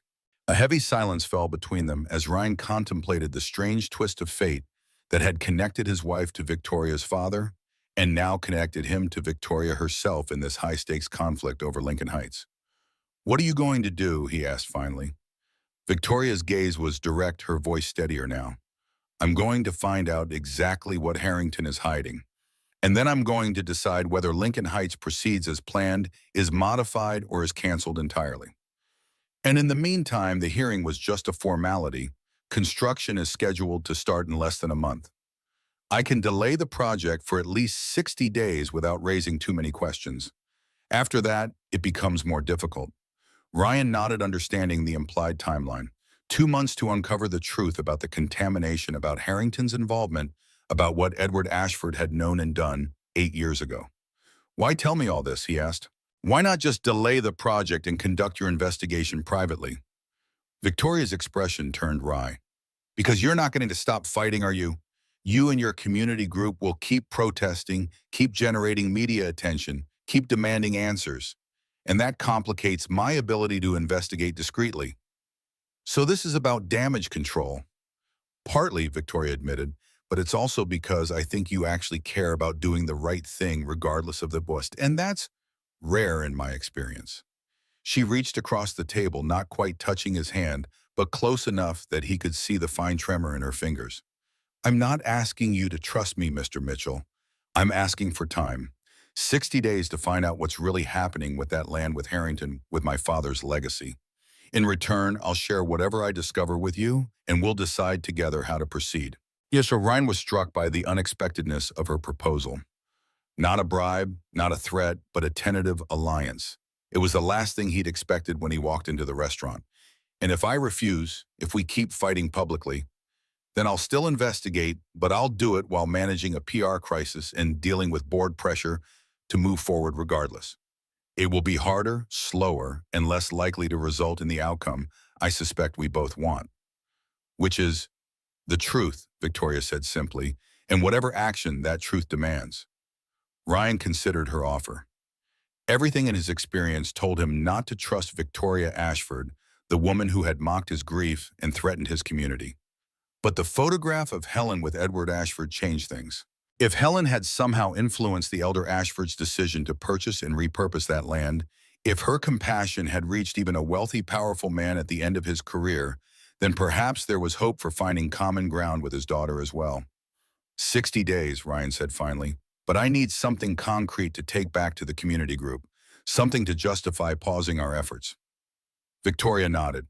"I'll issue a public statement tomorrow announcing a comprehensive review of the Lincoln Heights project with specific attention to community impact and alternative approaches. I'll commit to no demolition or construction activity for at least 60 days while the review is conducted. And Harrington, he won't just accept this delay." A cold smile flickered across Victoria's face, a reminder that beneath the unexpected vulnerability, she was still a formidable corporate executive. Leave Harrington to me. He may be a board member, but I'm still the CEO. As they finalized the details of their unusual agreement, Ryan couldn't shake the feeling that he was making a deal with the devil, or at least with someone whose interests might ultimately prove incompatible with his own. But the connection to Helen, the possibility that she had unknowingly set these events in motion years ago, made it impossible for him to simply walk away. When he finally left the restaurant, the October night air cool against his face, Ryan found himself looking up at the stars and wondering what Helen would think of all this. Would she approve of his tentative alliance with Victoria Ashford? Would she understand his willingness to pause the public fight in exchange for a chance at a more comprehensive victory? He couldn't know for certain, but he could almost hear her voice, calm and practical as always. Sometimes the right path isn't the obvious one. Sometimes you have to trust that kindness will find its way back to you, even from unexpected sources. With that thought providing some measure of comfort, Ryan headed home, unaware that his agreement with Victoria had just set in motion events that would test both of them in ways neither could anticipate. The next morning dawned gray and drizzly, matching Ryan's uncertain mood as he prepared Grace for school. He'd spent a restless night considering his conversation with Victoria, weighing the risks and potential benefits of their agreement. By morning, he still wasn't entirely sure he'd made the right choice, but he was committed to seeing it through. "You look tired, Daddy," Grace observed as she munched her toast. "Did you have bad dreams?" Ryan smiled, amazed as always by his daughter's perceptiveness. "Just a lot on my mind, sweetheart. Grown-up stuff about your school." Grace nodded solemnly. "Ms. Carter says grown-ups have to make hard choices sometimes, but it's important to choose what's right, not what's easy." The echo of Helen's philosophy in their daughter's words brought a lump to Ryan's throat. "That's very wise. Did Ms. Carter tell you that?" "No," Grace said, her blue eyes. Helen's eyes regarding him seriously. "Mommy did. I remember." Ryan swallowed hard, reaching across the table to squeeze her small hand. "She was right, and we're going to make sure we make the right choices about your school." "Okay." Grace nodded, apparently satisfied, and returned to her breakfast. Ryan watched her, marveling at the resilience of children, at their ability to carry forward the wisdom of those they'd lost, while still embracing the present moment with full hearts. His phone buzzed with a text from Diane. "Emergency meeting at my place, 9 a.m. Major development with Ashford." Ryan frowned, wondering if Victoria had already issued her promised statement about reviewing the Lincoln Heights project. It seemed fast, given their conversation had only ended a few hours ago. After dropping Grace at school, he headed to Diane's small bungalow on the eastern edge of the Lincoln Heights neighborhood. Several cars were already parked outside, and when Diane answered the door, her expression was a mixture of excitement and concern. "You're not going to believe this," she said, leading him into her living room, where a half-dozen other parents and community members were gathered around a laptop. "Emma Chen from the Gazette sent this over an hour ago. It's going live on their website at noon." Ryan leaned over to see the screen, which displayed a draft news article with the headline, "Breaking Ashford Industries, CEO announces comprehensive review of Lincoln Heights project." The article quoted a statement from Victoria nearly identical to what she'd promised Ryan the night before: a full review of the project, no demolition or construction for at least 60 days, and a commitment to exploring alternative approaches that would better address community concerns. "This is unexpected," one of the other parents said, clearly skeptical. "Why would she suddenly change course like this?" "It's a delay tactic," another suggested. "They're hoping we'll lose momentum, that public interest will fade." "Or they've found a problem with the project," Diane countered. "Something that requires fixing before they can proceed." Ryan remained silent, uncomfortable with his insider knowledge, yet unwilling to break his agreement with Victoria by revealing their conversation. Instead, he studied the full statement, looking for any discrepancies or hidden meanings. "What do you think, Ryan?" Diane asked, drawing him into the discussion. "You spoke at the hearing. Do you think this is genuine?" Ryan chose his words carefully. "I think it gives us time, which is what we needed. Whether it's genuine or not, we can use these 60 days to build stronger opposition, gather more information, and prepare legal challenges if necessary." The others nodded, seemingly satisfied with his assessment. As the discussion turned to organizing a community meeting to discuss this new development, Ryan's phone buzzed again, an unknown number this time. Stepping into Diane's kitchen for privacy, he answered cautiously. Hello. Mr. Mitchell, this is Melanie Ward. Victoria's assistant's voice was tense, almost whispering. I need to speak with you urgently. In person. It's about Ms. Ashford and the Lincoln Heights situation. I just saw the statement about the project review. Isn't that what we discussed last night? Yes, but there's been a complication. Ms. Ashford collapsed this morning at the office. She's been taken to Cedar Falls Memorial Hospital. Ryan felt a cold knot form in his stomach. What happened? Is she all right? The doctors are saying it's exhaustion and dehydration, but Melanie paused, her voice dropping even lower. I found her office in disarray. Papers everywhere, her computer screen smashed, and a note on her desk that just said, Mitchell, danger. I think she was trying to warn you about something. Harrington, Ryan said, the name escaping before he could stop himself. Did he have access to her office last night or this morning? Mr. Harrington has access to the entire building, Melanie confirmed. But why would he? What's going on, Mr. Mitchell? Ryan's mind was racing, trying to process this new development. If Victoria had collapsed or been made to collapse shortly after their meeting, it suggested that perhaps Harrington had discovered their conversation or Victoria's investigation into the contamination issue. I need to see her, he said, making a decision. Which hospital? Which room? Cedar Falls Memorial, room 412. But Mr. Mitchell, be careful. Security reported a man watching the hospital entrance. Someone they didn't recognize who left when approached. The warning sent another chill through Ryan. This was escalating from a community dispute over a development project into something much darker. Thank you for calling, Melanie. Please don't tell anyone else that you've contacted me. After hanging up, Ryan rejoined the group in Diane's living room, his mind working furiously to formulate a plan. He needed to get to the hospital to see Victoria and find out what she'd discovered that had potentially put both of them in danger. But he also needed to ensure Grace's safety, especially if Harrington or someone working for him was targeting people connected to the Lincoln Heights opposition. I need to go, he announced, interrupting the ongoing discussion.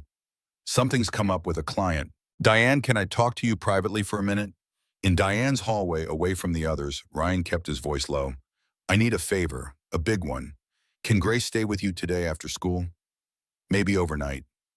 Diane's eyebrows rose in surprise. Of course, but what's going on? You look like you've seen a ghost. Ryan hesitated, torn between his promise to Victoria and his need to protect his friends. I can't explain everything right now, but I think there might be something dangerous happening with the Lincoln Heights situation. Something beyond a normal development dispute. Diane's expression shifted from surprise to concern. Ryan, what have you gotten yourself into? Hopefully a chance to save the school and the neighborhood. But I need to know Grace is safe while I figure it out. Diane studied his face for a moment, then nodded. Okay, I'll pick her up from school and bring her here. Sarah will be thrilled to have a sleepover. But you have to promise to call me tonight and explain what's really going on. Ryan agreed, grateful for Diane's trust and friendship. As he left her house and headed for his truck, he couldn't shake the feeling that he was stepping into something far more complicated and dangerous than a fight to save a neighborhood school. The connection between Helen and Edward Ashford, the contaminated land, Harrington's determination to develop the property, and now Victoria's collapse. It all pointed to stakes much higher than he'd initially understood. Pulling out his phone, he called Mrs. Abernathy, explaining that Grace would be staying with her friend Sarah that night and asking her to let Grace know if she stopped by the apartment. Then, with a deep breath to steady his nerves, Ryan headed for Cedar Falls Memorial Hospital, the place where 8 years earlier his wife had apparently set in motion a chain of events that was now coming full circle. Cedar Falls Memorial Hospital hadn't changed much in the 2 years since Helen's death. The same antiseptic smell hung in the air, mingling with the aroma of mediocre coffee from the cafeteria. The same fluorescent lights cast their unforgiving glow on pale green walls. Even the squeaking of rubber-soled shoes on linoleum sounded exactly as Ryan remembered it, a soundtrack to the worst days of his life. He stepped off the elevator on the 4th floor, his heart hammering against his ribs. The parallels were impossible to ignore. 2 years ago, he'd walked these same halls to visit Helen. Now he was here for Victoria Ashford, a woman who had entered his life as an enemy, but had somehow become, an ally, a co-conspirator. Something more complicated than either label could capture. The nurse's station was busy staff members moving with practiced efficiency. Ryan hesitated suddenly, unsure of his next move. A memory surfaced, Helen in her nurse's uniform, explaining her approach to difficult patients.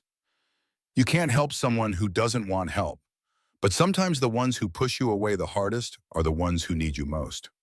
Ryan approached the nurse's station, clearing his throat. Excuse me, I'm here to see Victoria Ashford in room 412. The nurse glanced up, assessing him with the practiced eye of someone accustomed to filtering appropriate visitors from potential problems. Are you family? No, I'm a business associate, Ryan improvised, knowing that community activists fighting against her corporate development wouldn't get him through the door. The nurse looked skeptical. Ms. Ashford is under doctor's orders to rest, only family and approved visitors. Ryan's heart sank. Before he could argue further, a familiar voice spoke from behind him. It's all right, Nurse Jenkins. Mr. Mitchell is on the approved list. Ryan turned to find Melanie standing there, her professional composure slightly frayed around the edges. Dark circles shadowed her eyes, and her typically immaculate blouse was creased as if she'd been sitting in an uncomfortable chair for hours. She's awake, Ryan asked as the nurse reluctantly nodded her permission. In and out, Melanie replied, leading him down the hallway. The doctors say it's mostly exhaustion combined with mild dehydration, but they are running tests to rule out other causes. She's been pushing herself too hard for months. She paused outside room 412, lowering her voice. Mr. Mitchell, before you go in, she may not be what you're expecting. Victoria Ashford doesn't do vulnerability well. Just be prepared. With that cryptic warning, Melanie opened the door and gestured for Ryan to enter. The room was private. Of course, Ryan doubted Victoria would accept anything less. Muted sunlight filtered through partially closed blinds, casting soft stripes across the standard-issue hospital bed. Victoria lay against the raised mattress, an IV inserted into her left arm, a monitor quietly tracking her vital signs. Without her perfect makeup and tailored clothing, she looked younger, more human. Her blonde hair was pulled back in a simple ponytail, and the hospital gown did nothing to project the corporate power she typically wielded like a weapon. She turned as Ryan entered, her eyes widening slightly in surprise. You actually came. Ryan moved closer to the bed, uncertain of the proper protocol for this bizarre situation. Melanie called. She said you collapsed, and that you might have been trying to warn me about something. Victoria's gaze shifted to the door where Melanie hovered uncertainly. Give us a few minutes, would you, and make sure no one disturbs us. After Melanie left, closing the door behind her, Victoria attempted to sit up straighter, wincing slightly at the movement. I wasn't sure she'd contact you. Melanie has her own ideas about what's best for me, which apparently now include involving you in this mess. What happened? Ryan asked, deciding directness was the best approach. Melanie mentioned finding your office in disarray, and a note with my name on it. Victoria's expression tightened. Someone was in my office last night. After our dinner, I arrived early this morning and found my files scattered, my computer accessed. The environmental reports I'd been reviewing were missing. Harrington, almost certainly though it would be nearly impossible to prove. He has legitimate access to the building and my office for board matters. She rubbed her temple, a gesture so human and unguarded that Ryan found himself momentarily thrown off balance. I was attempting to compile what information I still had to warn you that he might know about our arrangement when I apparently collapsed. Melanie found me on the floor. Ryan moved a chair closer to the bed and sat down, processing this new information. So Harrington knows we met, and he knows you're investigating the contamination issue. It appears so, which means both of us may be in danger. Victoria's voice was matter-of-fact, as if discussing a mild inconvenience rather than a potentially life-threatening situation. Thomas Harrington has built his entire career on burying the environmental crimes of his family's company. He won't let anyone expose them now, not even me. Ryan thought of Grace safely with Diane for the moment, but still vulnerable if Harrington decided to target her father's loved ones. We need to go public with what we know, now before he can do any more damage. Victoria shook her head, the movement causing her to wince again. We don't have enough concrete evidence yet, just suspicions and fragments of information. If we move too soon, Harrington will simply deny everything, use his considerable resources to discredit us, and continue with the project once the 60-day review period ends. Then what do we do? Wait for him to come after us again? Victoria's lips curved in a small, determined smile that reminded Ryan of the corporate CEO he'd first encountered in the basement. No, we find proof, conclusive, undeniable proof of the contamination and Harrington's knowledge of it.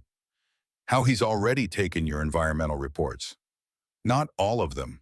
Victoria's voice dropped lower, a hint of triumph coloring her words. My father kept backups of everything important. Physical copies stored in a safe deposit box that only I can access, including, I believe, the original environmental assessment of the Lincoln Heights property from when he purchased it from Harrington Chemical. Ryan leaned forward, hope stirring despite his caution. Where is this safe deposit box? First Cedar Bank downtown branch. I was planning to go there this morning before Melanie found me on the floor. Victoria glanced at the IV in her arm with undisguised frustration. The doctors insist on keeping me here for observation until tomorrow, at least. Ryan understood her implication immediately. You want me to go to the bank? Would they even give me access to your father's safe deposit box? Not without me, but we don't have time to wait. Victoria reached for her phone on the bedside table, checking the time. It's nearly noon. The bank closes at 5 a.m. If we don't get those documents today, Harrington might find a way to block our access to them entirely. So what's the plan? Victoria studied him for a long moment, as if making a final assessment before committing to a course of action. I need to get out of here, and I need your help to do it. 3 hours later, Ryan pulled his work truck into the alley behind First Cedar Bank, heart pounding with a mixture of adrenaline and disbelief at what they'd just done. Beside him in the passenger seat, Victoria Ashford, CEO of a billion-dollar corporation, and his former nemesis, sat wrapped in the spare jacket he kept behind the seat, her hospital gown hidden beneath it, an IV bruise visible on her arm where she'd removed the needle herself. Are you sure you're up for this? Ryan asked, eyeing her pale face with concern. You did collapse a few hours ago. Victoria straightened, summoning dignity despite her bizarre attire. I'm fine, it was just exhaustion, nothing more dramatic, and this is too important to delay. Ryan nodded, though he remained unconvinced. In the short time he'd known her, Victoria Ashford had never admitted weakness or limitation. The fact that she'd needed his help to escape the hospital spoke volumes about the seriousness of their situation. All right, what now? You can't exactly walk into the bank looking like that. Victoria actually smiled, a genuine smile that transformed her face, softening the sharp edges and illuminating something warm beneath her usual icy exterior. That's why we're at the back entrance. Marion Chen, the branch manager, is an old family friend. I've already texted her. As if on cue, a service door opened, and a middle-aged Asian woman in an elegant pantsuit stepped out, looking around cautiously before approaching the truck. Victoria rolled down the window. Victoria, what on earth is going on? Your text said it was an emergency. It is, Marion. I need access to my father's safe deposit box without going through the front lobby. Marion's eyes widened as she took in Victoria's appearance, the scrubbed top, the disheveled hair, the pallor of her skin. Are you in some kind of trouble? Should I call the police? No police, Victoria said firmly.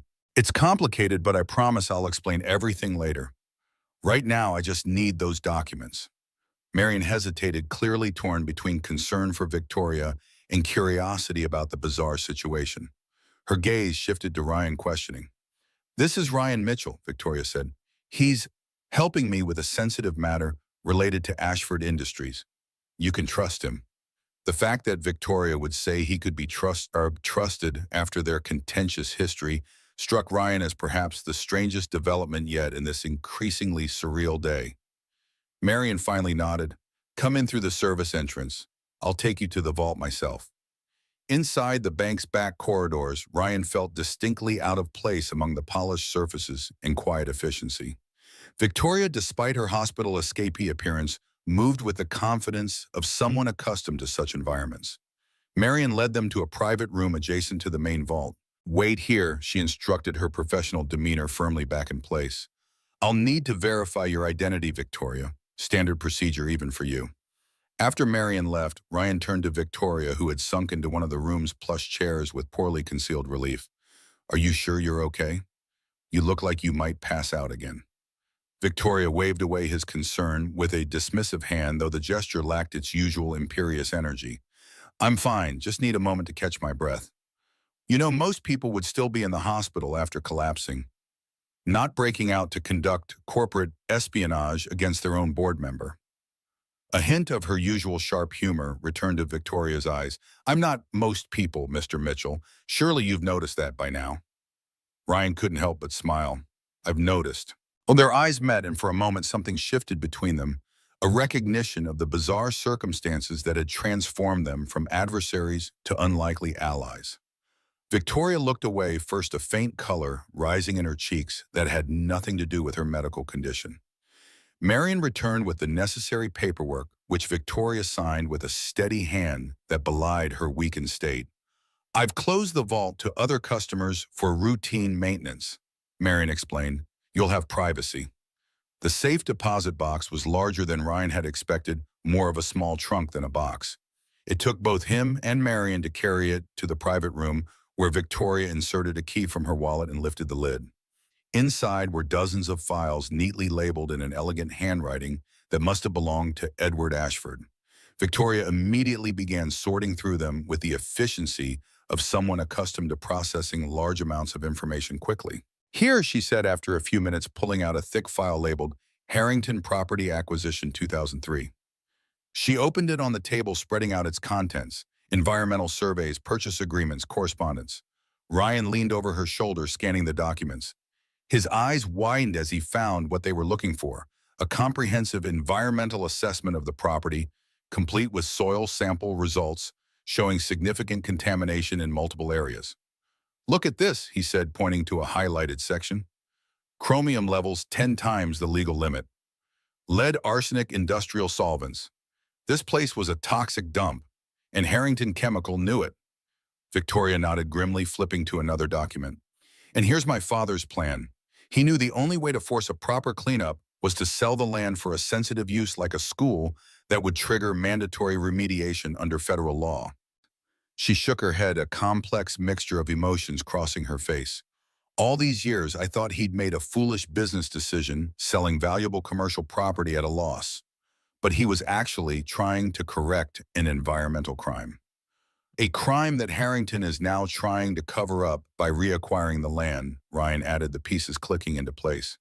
If Ashford Industries builds the shopping center, they can handle the contamination quietly without public scrutiny or proper remediation. Victoria turned to another file, this one labeled H. Mitchell Correspondence. Ryan's breath caught in his throat, and as she opened it, revealing several handwritten letters in Helen's familiar script. Your wife wrote to my father after he was discharged, Victoria explained softly. They stayed in touch. She was important to him during his recovery. Ryan picked up one of the letters with trembling hands, recognizing immediately the warmth and compassion that had made Helen such an exceptional nurse. She wrote about her hopes for her patients, her belief in their capacity for positive change, her conviction that it was never too late to choose a different path. She never told me, he said, his voice rough with emotion, about your father, about these letters. Patient confidentiality, perhaps, Victoria suggested. Or maybe she didn't want to burden you with it during her illness.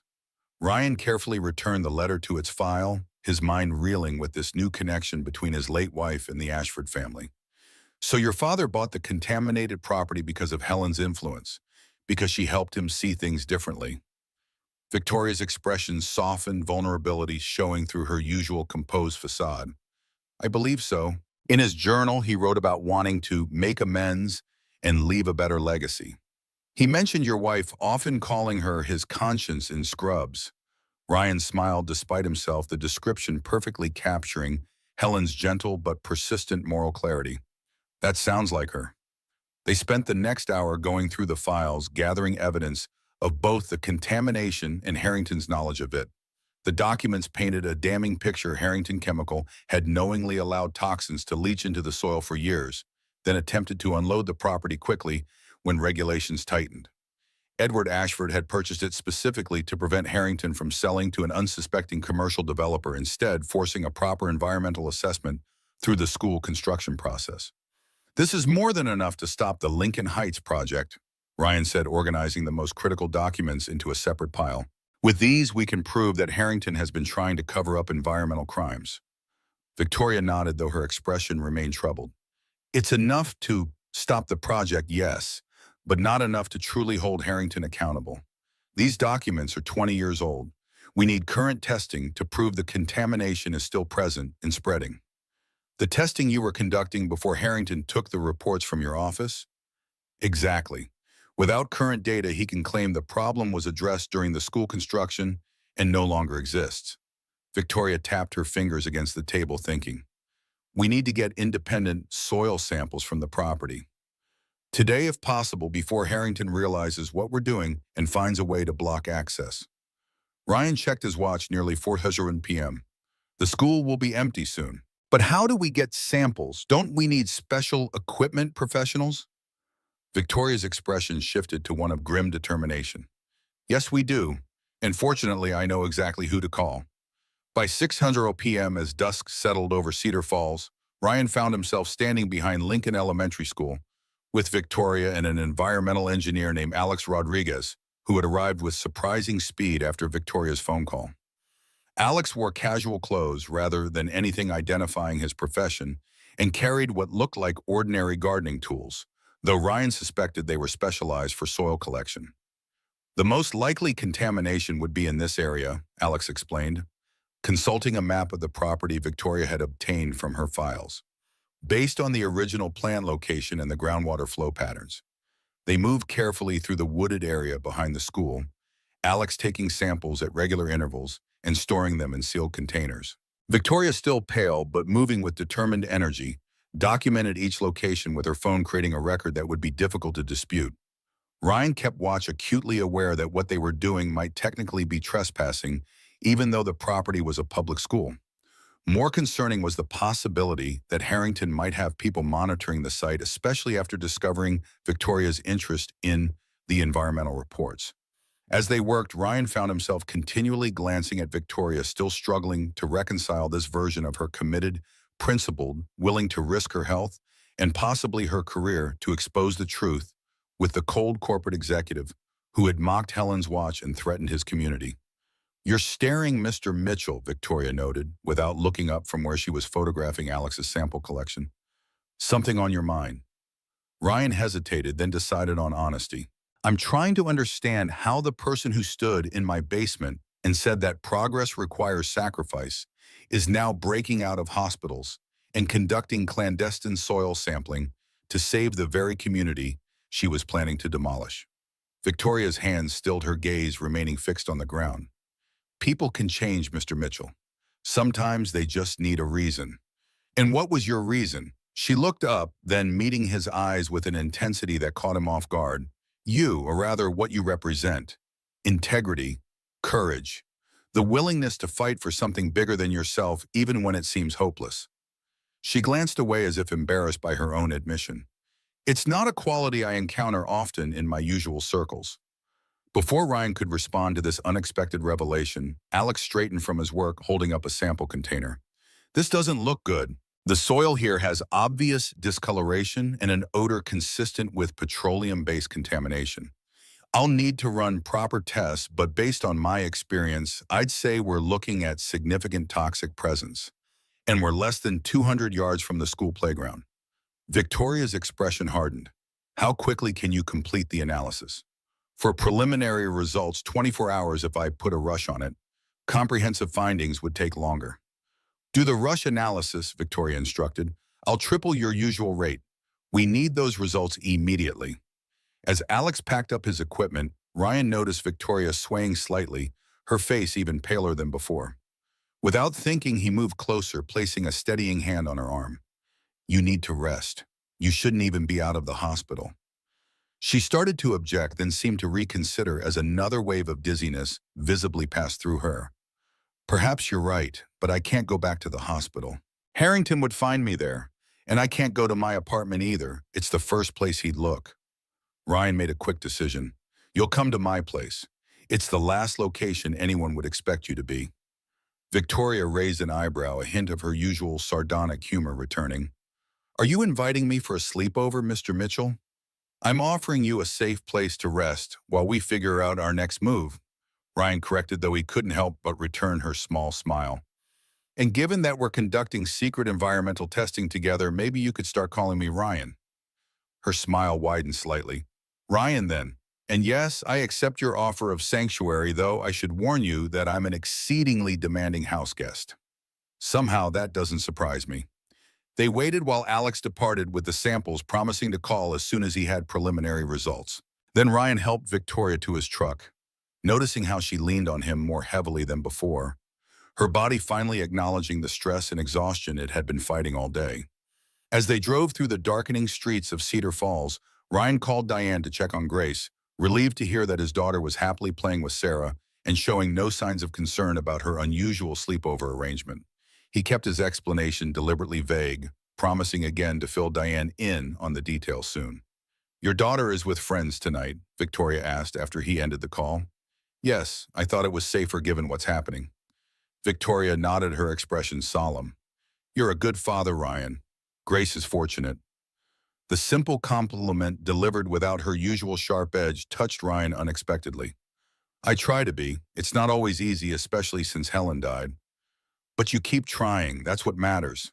Victoria turned to look out the window, her voice softening. "My father wasn't always present when I was growing up. Business took priority. It wasn't until his heart attack, until he met your wife, that he seemed to understand what he'd missed."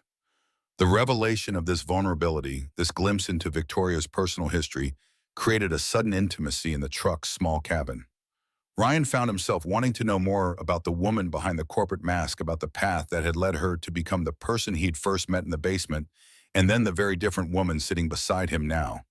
His apartment building looked shabbier than usual as they pulled up, the peeling paint and sagging gutters stark in the harsh glow of the security lights. Ryan felt a flash of self-consciousness as he helped Victoria from the truck, acutely aware of the contrast between his modest home and the luxury she was accustomed to. "It's not much," he said as they climbed the stairs to his second-floor unit, "but it's clean and safe." Victoria didn't respond immediately, her attention seemingly focused on managing the stairs without revealing how weak she still felt. When they reached his door, however, she paused, looking at him directly. "Thank you," she said simply, "for helping me today, for trusting me despite every reason not to." The sincerity in her voice, the absence of her usual armor, made Ryan acutely aware of how close they were standing, of the faint scent of her perfume, still detectable beneath the antiseptic hospital smell, of the way the hallway light caught the gold in her hair. For a moment he forgot about Lincoln Heights, about Harrington, about all the complications that had brought them to this point. There was just this woman, this unexpected connection. The moment stretched charged with possibility until Mrs. Abernathy's door opened across the hall, breaking the spell. "Mitchell, I thought I heard you out here." The elderly woman peered at them curiously, her gaze lingering on Victoria with undisguised interest. "Grace isn't with you. She didn't come home from school. She's staying with her friend Sarah tonight," Ryan explained quickly. "This is a colleague, Victoria. We're working on a project together." Mrs. Abernathy's eyebrows rose, her expression making it clear she had her own ideas about what kind of project might require a woman to visit Ryan's apartment in the evening. "Well, isn't that nice? You two have a good night then." She retreated back into her apartment with a knowing smile that made Ryan want to sink through the floor. Victoria's lips twitched with barely suppressed amusement as Ryan unlocked his door. "A colleague, is that what I am now? It seems simpler than explaining that you're the CEO trying to demolish our neighborhood, who's now helping me expose an environmental cover-up after escaping from the hospital." Victoria laughed, a genuine, unguarded sound that transformed her face, revealing the woman who might have existed if life had taken different turns. "Yes, I suppose that would have required more explanation than your neighbor was prepared for." Inside the apartment, Ryan was grateful that he'd tidied up that morning, though the modest furnishings and worn carpet couldn't be disguised. Victoria didn't comment on her surroundings, however, moving instead to the kitchen table where Grace's homework still lay spread out alongside Ryan's notes about the Lincoln Heights project. "Your daughter is artistic," Victoria observed, gently touching a drawing Grace had made of their apartment building, with all the neighbors standing outside holding hands in a circle. "She sees connections between people." "Like her mother," Ryan said, the comparison coming naturally. "Helen could always see the best in people, the potential for connection, even in unlikely places." Victoria nodded, her fingers tracing the childish figures in the drawing. That explains a lot about you, too.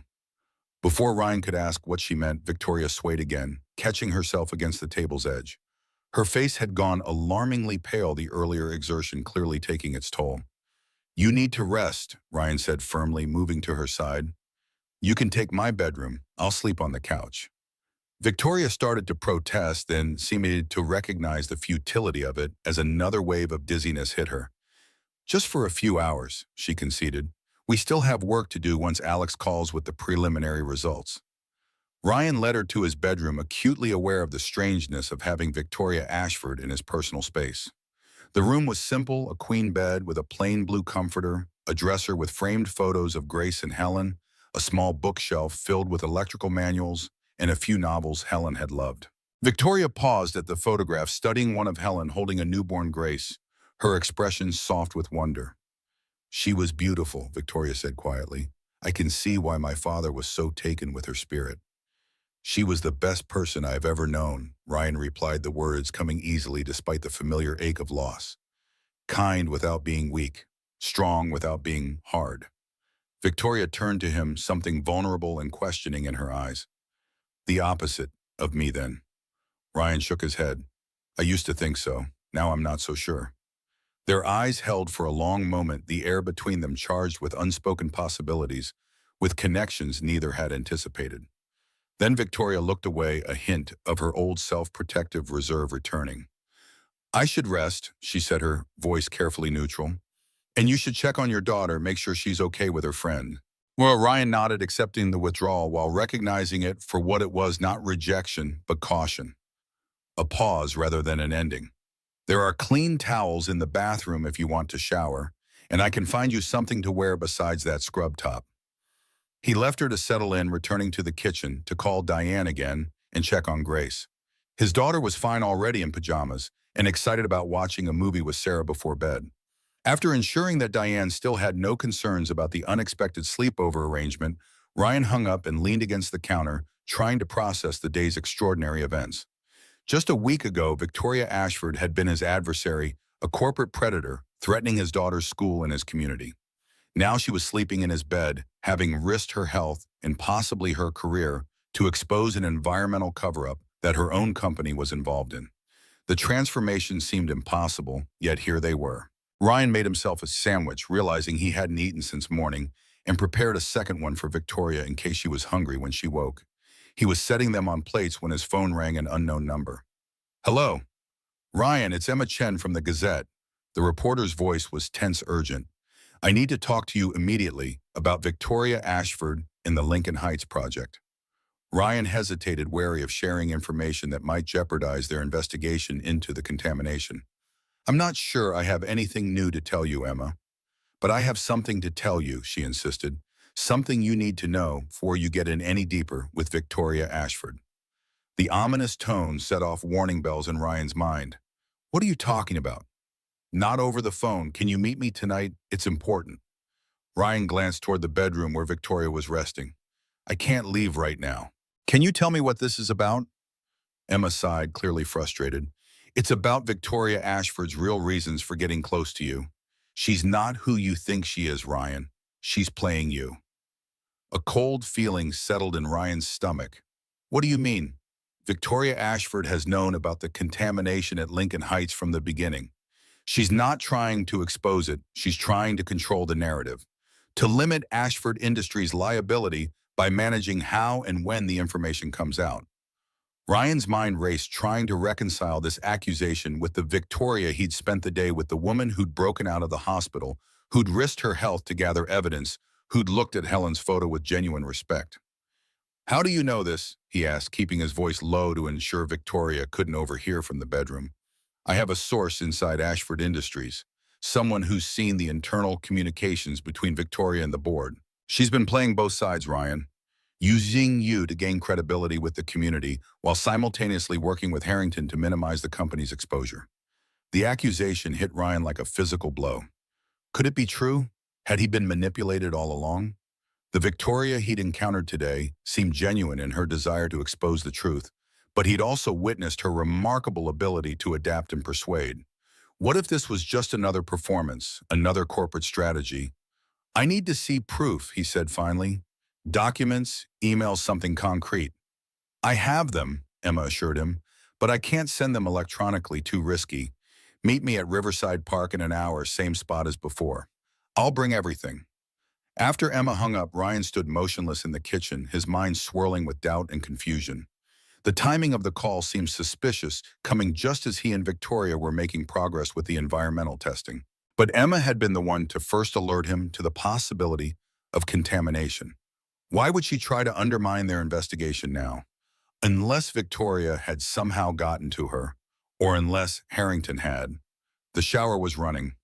Victoria was apparently taking him up on the offer to clean up. He had at least 15 minutes before she'd emerge, possibly longer if she decided to rest afterward. Time enough to meet Emma and see the supposed evidence for himself.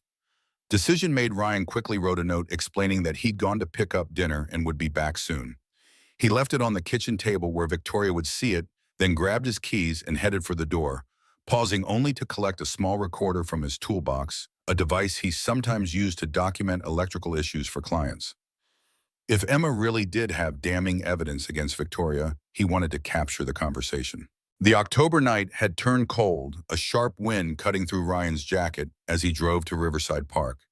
The conversation with Emma played on repeat in his mind, raising questions that had no easy answers.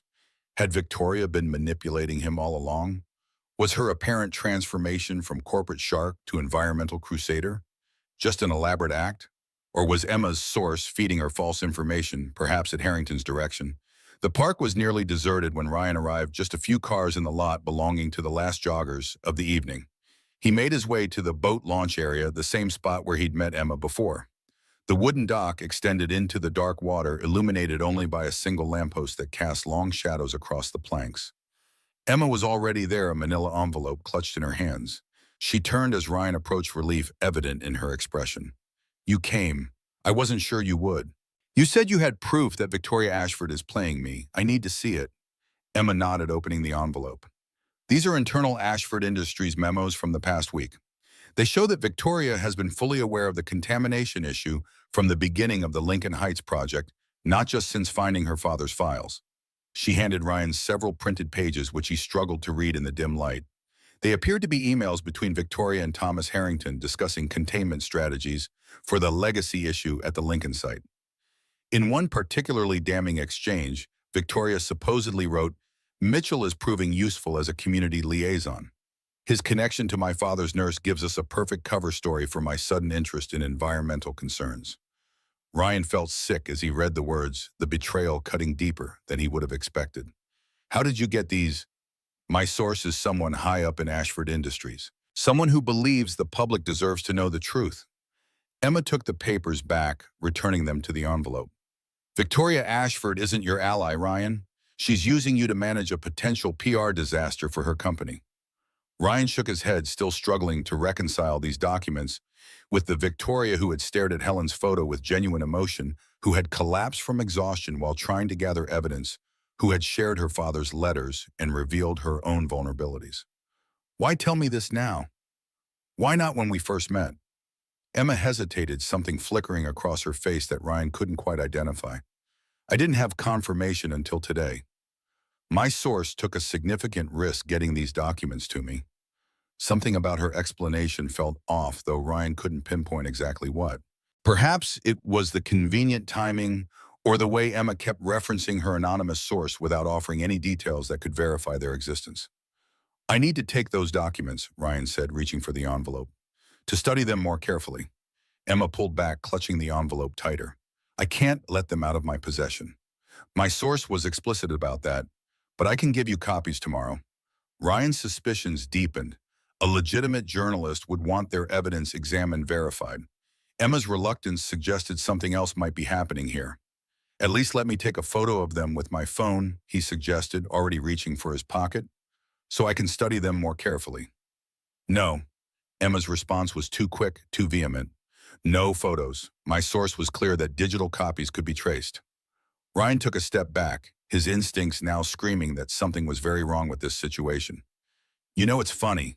You keep talking about this source, but you've never once mentioned their name or position. And these emails you're showing me, they're awfully convenient.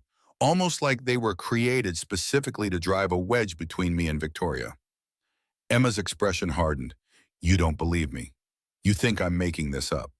I think someone might be using you, Emma. Or, Ryan paused, a new possibility occurring to him. Or you might not be Emma Chen at all. The woman's posture changed, subtle but unmistakable, a shift from earnest journalist to something more calculating, more dangerous. You're smarter than Harrington gave you credit for, she said, her voice dropping its previous urgency, but not smart enough to stay away from Victoria Ashford. Ryan's blood ran cold as the truth clicked into place. You're working for Harrington. The woman who had called herself Emma Chen smiled, all pretense of journalistic integrity gone.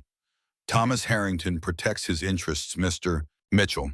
The real Emma Chen is currently out of town at a journalism conference in Chicago, something you could have verified with a simple phone call to the Gazette. But you were too eager to believe that Victoria Ashford might be deceiving you. Ryan backed away, acutely aware that they were alone in a dark, isolated area of the park. So the documents are fake. Victoria really is trying to expose the contamination. The contamination is real enough, not Emma confirmed, but so is Victoria's vulnerability. Harrington has been gathering evidence of her father's involvement in a number of questionable business practices over the years. If she pushes too hard on Lincoln Heights, that information goes public and destroys Edward Ashford's legacy. She knows this, which is why she's been so careful, so strategic in her approach. You're trying to turn me against her, Ryan realized. To isolate her. Why, the woman shrugged, dropping all pretense now. Divide and conquer. Basic strategy. Victoria Ashford alone is manageable. She has too much to lose by taking Harrington on directly. But Victoria Ashford, with community support, with your particular brand of moral crusading behind her, that's more problematic. Ryan had heard enough. He turned to leave, his only thought now to get back to his apartment to warn Victoria about Harrington's schemes. I wouldn't rush home if I were you, and the woman called after him, her voice carrying a threat that stopped Ryan in his tracks. Who knows what might have happened while you've been gone? Harrington's people are quite efficient. Ryan burst through his apartment door, heart hammering against his ribs. The living room was empty, the note he'd left still sitting on the kitchen table. But Victoria was gone. Victoria, he called, moving quickly to the bedroom. The bathroom door stood open, steam still lingering from the shower, but she was nowhere to be found. On the bed lay his note about getting dinner now, with an addition in elegant handwriting. Ryan Harrington called. He has Grace. Meeting him at Ashford Industries. Don't follow. We'll handle this. V. The world seemed to tilt beneath Ryan's feet, a roaring in his ears, drowning out all other sounds. Grace. Harrington had Grace. But how she was supposed to be safe with Diane. With shaking hands, Ryan called Diane's number. No answer. He tried again with the same result, panic building with each unanswered ring. Finally desperate, he called Sarah's cell phone, a number Grace had memorized for emergencies, which Ryan had therefore also memorized. The young girl answered on the second ring, her voice small and confused. Hello. Sarah, it's Mr. Mitchell, Grace's dad. Is Grace there with you? Can I talk to her? Grace went home, Sarah said, sounding puzzled. Her mom came to get her about an hour ago. She said there was a family emergency.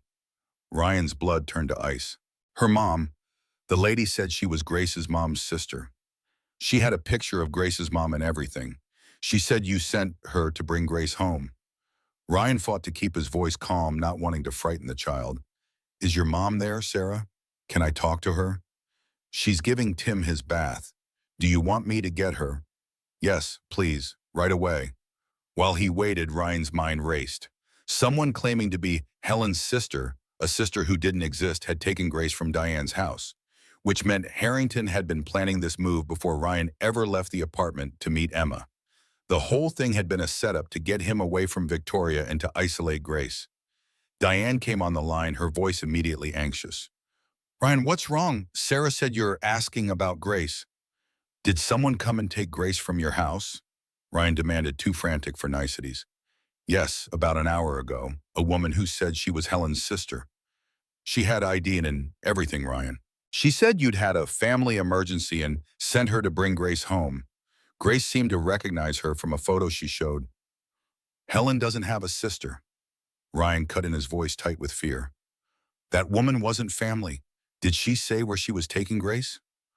Diane's sharp intake of breath told him she understood the gravity of the situation. Oh my God, Ryan, I'm so sorry. I never would have let her go if I'd had any doubt. She seemed so legitimate, and Grace wasn't afraid. It's not your fault, Ryan assured her, already moving toward the door. Call the police. Tell them Grace Mitchell has been taken by someone falsely claiming to be family. I'm going to find her. He ended the call and dialed Victoria's number, praying she would answer despite her note instructing him not to follow. The call went straight to voicemail, increasing his fear that she might be walking into the same trap that had ensnared Grace. Ryan grabbed his keys, his mind clearing as adrenaline and parental instinct overrode panic. Harrington had taken Grace to lure Victoria to Ashford Industries. Victoria had gone believing she could handle the situation. But neither of them understood what Ryan now knew, that Harrington was willing to go to extraordinary lengths, including kidnapping a child to protect his family's dark secrets. As he ran for his truck, Ryan's hand brushed against Helen's watch on his wrist.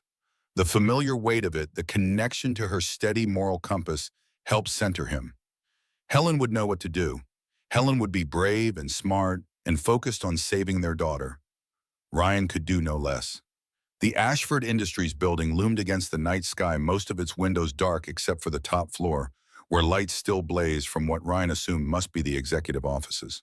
He parked his truck directly in front of the main entrance, not caring about the no parking signs or the possibility of being towed. Nothing mattered now except getting to Grace. The lobby doors were locked, but the security desk was still staffed by a single guard who looked up in surprise as Ryan pounded on the glass. After a moment's hesitation, the guard approached the door, opening it just enough to speak. "Building's closed to the public, sir. You'll need to come back tomorrow."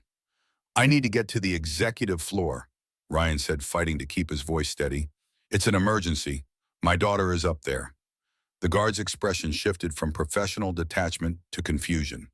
"Your daughter in the executive offices at this hour. Thomas Harrington has her," Ryan explained, aware of how improbable it sounded. "And Victoria Ashford. Please, I just need to get upstairs." "Sir, Mr. Harrington left hours ago, and Ms. Ashford hasn't been in the office today. She's out sick. There's no one on the executive floor except the cleaning staff." Ryan's mind raced. If Harrington wasn't here, where had he taken Grace and Victoria? "The lights are on up there," he pointed out, gesturing toward the illuminated top floor. "That's the automated system," the guard explained.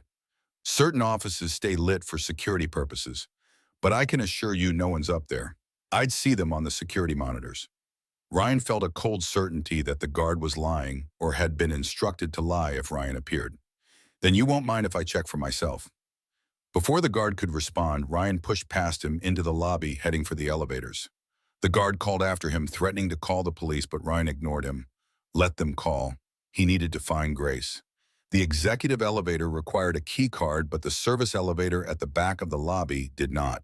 Ryan ducked into it just as the guard reached for his radio, presumably to call for backup. As the doors closed, Ryan punched the button for the top floor, his heart pounding in his chest. The elevator rose smoothly, each floor bringing him closer to whatever confrontation awaited. Ryan had no plan beyond finding Grace and ensuring her safety. Victoria, with her resources and connections, would have to fend for herself. When the elevator doors opened on the executive floor, Ryan found himself in a dimly lit service corridor, the air heavy with the smell of cleaning products.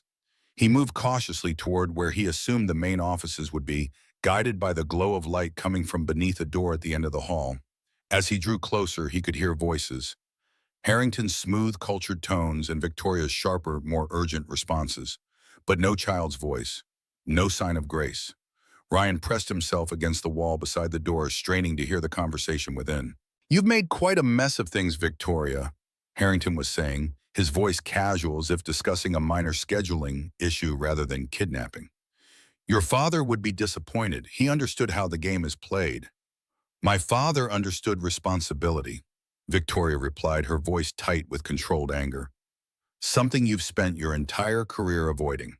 Now where is the girl you said she would be here?" "All in good time. First, I need your assurance that this environmental crusade of yours is finished. The Lincoln Heights project proceeds as originally planned. The contamination is handled quietly during construction. No public statements, no independent testing, No dramatic revelations.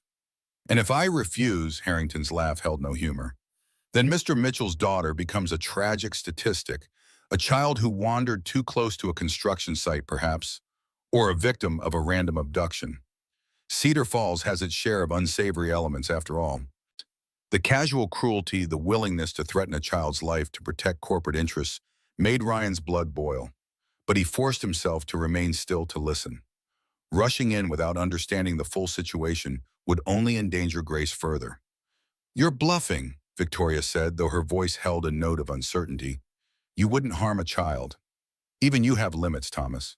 "Do I?" "The contamination at Lincoln Heights has already harmed dozens of children over the years. Elevated cancer rates, developmental issues, all traceable to the toxins my family's company left in the soil. What's one more casualty in the grand scheme of things?" Ryan heard Victoria's sharp intake of breath. "You knew. All this time you knew children were being affected." "Of course I knew, just as your father knew when he forced the sale to the school district. His grand moral gesture using innocent children as canaries in the coal mine to force a cleanup that should have been my financial responsibility. Very clever of Edward. Very cruel too, though I doubt he saw it that way." Ryan had heard enough. If Harrington was willing to acknowledge harming children through contamination, he was certainly capable of harming Grace directly. And if Grace wasn't in that room with Victoria and Harrington, where was she? He scanned the corridor, noticing a door marked Executive Lounge a few yards away. Moving silently, Ryan approached it, turning the handle slowly. It was unlocked. Inside the lounge was dark except for the city lights filtering through large windows. As Ryan's eyes adjusted, he could make out plush furniture, a bar area, and a small kitchenette. And there, curled up on a sofa, her small form barely visible in the dim light, was Grace. Ryan rushed to her side, his heart in his throat. She appeared to be sleeping, her breathing deep and regular. When he touched her shoulder gently, she stirred, but didn't fully wake. "Grace," he whispered, checking her for any signs of injury. "Gracie, wake up. It's Daddy." Her eyes fluttered open, unfocused and confused. "Daddy, I'm so tired." "I know, sweetheart, but we need to go now." Ryan gathered her into his arms, relief washing through him as she nestled against his chest. She seemed unhurt, just unnaturally drowsy. Had they given her something to make her sleep? As he turned to leave the lounge, door open, light from the corridor spilling in. Harrington stood there, his aristocratic features set in an expression of mild annoyance, as if dealing with an unexpected delivery rather than a father rescuing his kidnapped daughter. "Mr. Mitchell, how predictable. Victoria assured me you wouldn't follow her, but I knew better." Harrington stepped into the room, closing the door behind him. The masculine hero complex is so tediously reliable. Ryan tightened his hold on Grace, backing toward the windows. "Stay away from us." "Or what?" Harrington seemed genuinely curious. "You'll call the police report that your daughter was kidnapped by a respected business leader. With no evidence beyond your word against mine, I don't think so." "Where's Victoria?" "Considering my offer. She's quite pragmatic when properly motivated. Unlike you with your tiresome moral absolutism." Ryan continued moving backward, trying to put distance between Grace and this man who spoke of harming children with such casual indifference. "The contamination is real. You've been poisoning people for decades. Children, families. And now you're trying to cover it up by building a shopping mall." Harrington shrugged, the gesture elegant and dismissive. "Business is about managing liabilities, Mr. Mitchell. The contamination is a liability. The Lincoln Heights project transforms it into an asset. It's really quite elegant from a financial perspective." "It's criminal," Ryan countered, his back now against the cool glass of the windows. "And people will find out.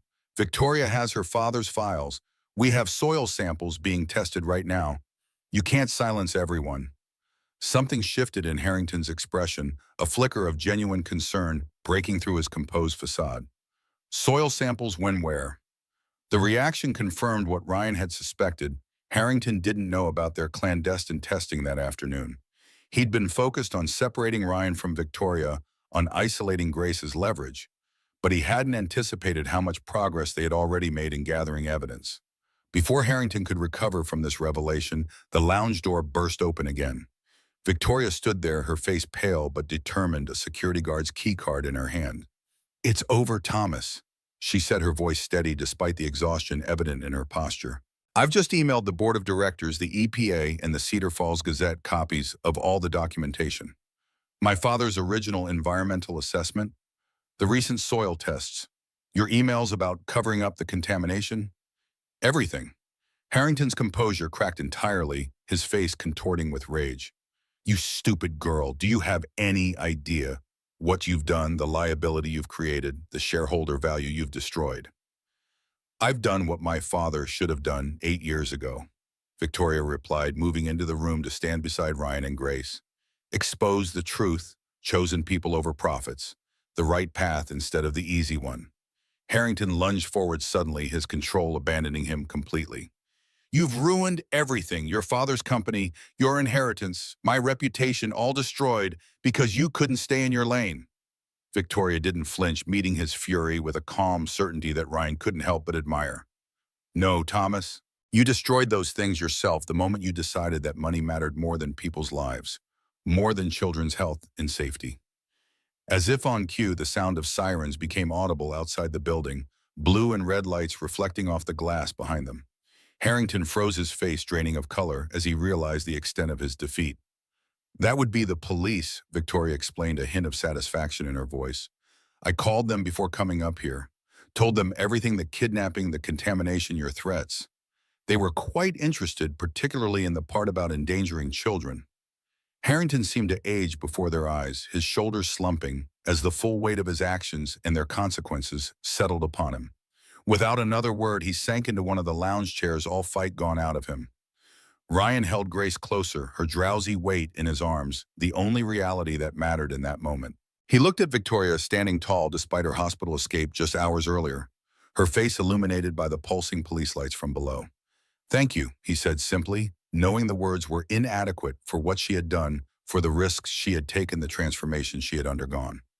Victoria's expression softened as she looked at Grace, her hand reaching out to gently brush a strand of hair from the child's face. Some things are worth fighting for, she said quietly, even when it costs you everything. In that moment, with Grace safe in his arms and Victoria standing beside them, Ryan felt something shift between them. The final barriers falling away, replaced by a connection forged in crisis and cemented in shared purpose. Whatever came next, the police statements, the environmental investigations, the inevitable corporate and legal battles, they would face it together. The sound of heavy footsteps in the corridor announced the arrival of the police. As Victoria moved to open the door for them, she paused, turning back to Ryan with a small, genuine smile. By the way, she said, her voice lighter than he'd ever heard it before, I think it's time you started calling me Vicky. Days passed in a blur of police statements, medical examinations, and media coverage.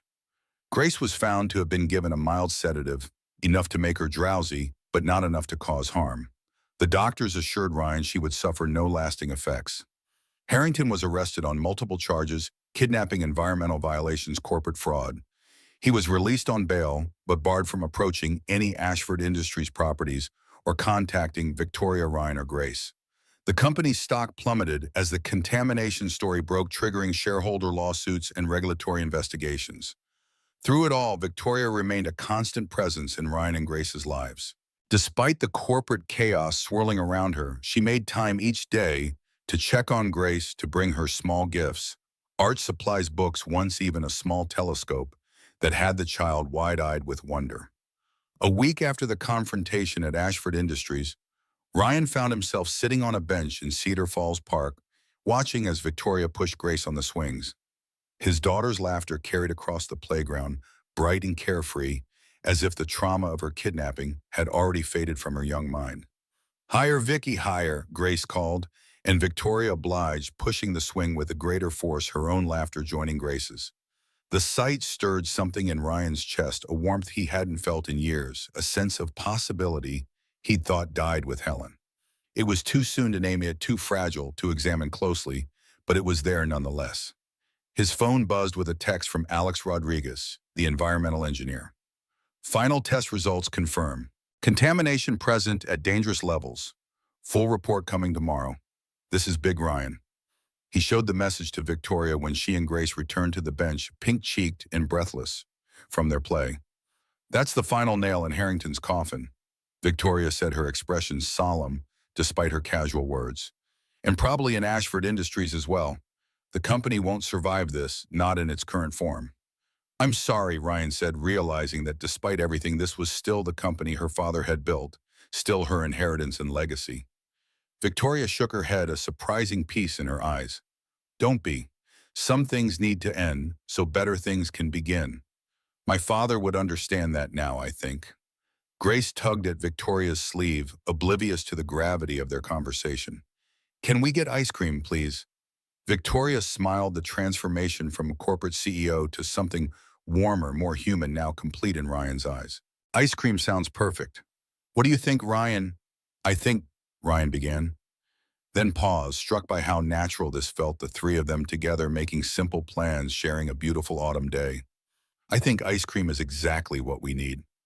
As they walked toward the park's small concession stand, Grace skipping ahead, Victoria's hand brushed against Ryan's, a brief electric contact that might have been accidental but felt deliberate. He looked at her, and the question in his eyes was answered by the gentle certainty in hers. Later, after they'd returned to Ryan's apartment, and Grace had gone to bed exhausted from her day at the park, Ryan and Victoria sat at the kitchen table, a pot of tea between them. The domesticity of the scene struck Ryan as surreal, given where they'd started adversaries on opposite sides of a community battle. The board is meeting tomorrow, Victoria said, wrapping her hands around her mug. They'll almost certainly ask for my resignation. Will you fight it? She shook her head. No, it's time for a change. For the company and for me. What will you do? Ryan asked, trying to imagine Victoria Ashford without the corporate identity that had defined her for so long. I've been thinking about that, she replied, a small smile playing at the corners of her mouth. My father left me more than just the company. There's a substantial personal fortune separate from Ashford Industries. I've never touched it, never needed to. But now, in fact, now. Now I'm thinking about creating a foundation. The Edward Ashford Environmental Justice Foundation. To help communities like Lincoln Heights fight corporate polluters, to fund cleanup efforts, to support the medical needs of people affected by contamination. Ryan stared at her, amazed by the transformation that had occurred in such a short time. That's incredible, Victoria. Vicky, she corrected gently. I told you it's time for a change. Victoria Ashford was my corporate persona. I think I'd like to be Vicky now, at least with people who matter. The implication hung in the air between them, a question neither was quite ready to voice aloud. Ryan reached across the table, taking her hand in his. The contact was simple, but it carried the weight of everything they'd experienced together, everything they might yet become to each other. I like Vicky, he said softly. She smiled, turning her hand to intertwine her fingers with his. There's something else I've been thinking about. The Lincoln Elementary property. It can't remain a school, not with the contamination levels we found. But I've been consulting with environmental engineers about remediation options. It would be expensive, but with the right approach, the land could be made safe. And then what? And then, Vicky's eyes lit up with the kind of passion Ryan had previously only seen when she talked about corporate acquisitions. We build a new school, a better one, with state-of-the-art facilities, environmental monitoring systems, scholarship programs for families affected by the contamination. We make it a model for how corporations can make amends for past wrongs. We, Ryan repeated, catching the pronoun. Vicky hesitated, vulnerability flashing across her face. I was hoping you might want to be involved. With your connection to the community, your understanding of what the families need, we could make something truly special together. The offer hung in the air, layered with meanings beyond the professional collaboration she was proposing. Ryan thought about Helen, about what she would think of this unexpected turn his life had taken. He could almost hear her voice. Love doesn't follow predictable paths, Ryan. Sometimes it finds you in the most unlikely places. I'd like that, he said finally, to build something together. The next morning, Ryan awoke to the sound of his phone ringing. It was Diane, her voice tight with urgency. Ryan, turn on your TV. Channel 4. Now. He fumbled for the remote, clicking on the small television in the living room. Grace was still asleep in her bedroom, and Vicky had returned to her apartment late the night before, both of them acknowledging the need for space to process the seismic shifts in their relationship. The screen flickered to life, showing a breaking news banner. Ashford Industries executive found dead. Ryan's blood ran cold as the camera cut to a reporter standing outside Thomas Harrington's mansion police vehicles and an ambulance visible in the background.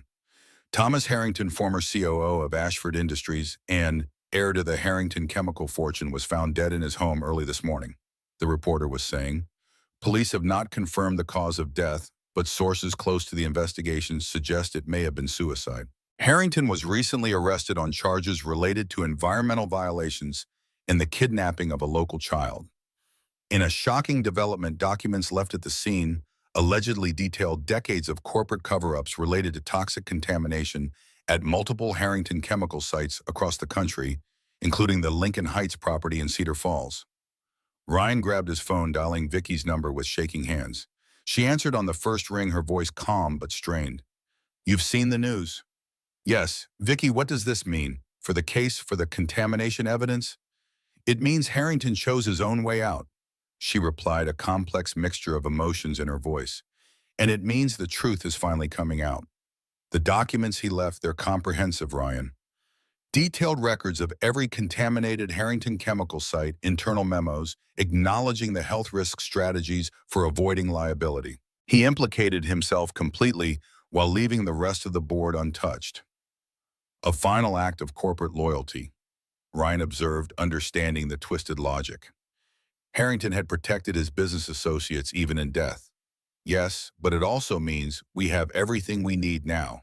Irrefutable evidence that will force a full cleanup of Lincoln Heights and every other affected site. Compensation for affected families. Real justice. The doorbell rang, startling Ryan. He moved to the window, peering through the blinds to see a news van parked outside his building, a reporter and cameraman standing at his door. "The press is here," he told Vicky, "at my apartment." "They're at my place too," she replied. "And they'll be at the school. This is going to be a media firestorm, Ryan. Are you ready for that? Is Grace?" The question made him pause. Grace had already been through so much, losing her mother, nearly losing her school, being kidnapped. Could he subject her to the invasion of privacy that would come with being at the center of a national news story? "I don't know," he admitted. "I want justice for the families affected by the contamination. I want Harrington Chemical to pay for what they've done. But Grace?" "I understand," Vicky said softly. "And I have an idea. Meet me at Cedar Falls Airport in 2 hours. Pack for a week, somewhere warm." "What, Vicky? We can't just leave in the middle of all this." "Yes, we can. The evidence is public now. The legal process will move forward with or without our daily presence. The media circus, however, requires fresh meat. If we're not available, they'll move on to the next angle." "But your company, the foundation you were talking about starting, all of that can wait a week," Vicky insisted. "Right now, what matters is giving Grace some space to heal away from cameras and questions, and giving us some time to figure out whatever this is between us without the pressure of being in the public eye." Ryan looked toward Grace's bedroom, where his daughter still slept peacefully, unaware of the chaos unfolding in the adult world around her. Vicky was right. Grace needed stability, normality, time to process everything that had happened. And perhaps he and Vicky needed that too. Space to explore their feelings away from the shadow of corporate scandal and environmental crisis. "Where would we go?" he asked, already knowing he would say yes. "I have a small house on Sanibel Island, very private, beach access, good ice cream nearby." He could hear the smile in her voice. "Grace would love it." "Your idea of a small house and mine might be very different," Ryan said, remembering her casually mentioned substantial personal fortune. Vicky laughed, the sound warm and genuine. "Probably, but it has a swing set and a telescope for stargazing, and no reporters." 2 hours later, Ryan and a sleepy but excited Grace waited at a private terminal of Cedar Falls Airport. He'd explained to his daughter that they were taking a surprise vacation with Vicky away from the cold October weather and towards sunshine and beaches. Grace had accepted this with the adaptability of childhood, her only question being whether she could bring her favorite stuffed animal. When Vicky arrived, she was dressed differently than Ryan had ever seen her. Jeans, a simple blouse, her hair loose around her shoulders. No corporate armor, no facade of untouchability, just a woman nervous and hopeful, embarking on something new. "Are you both ready?" she asked, her eyes meeting Ryan's with a question that went beyond their immediate travel plans. Ryan thought about everything that had happened since that first encounter in the basement of Ashford Industries. The journey from adversaries to allies to whatever they were becoming now. It had been unexpected, complicated, sometimes dangerous.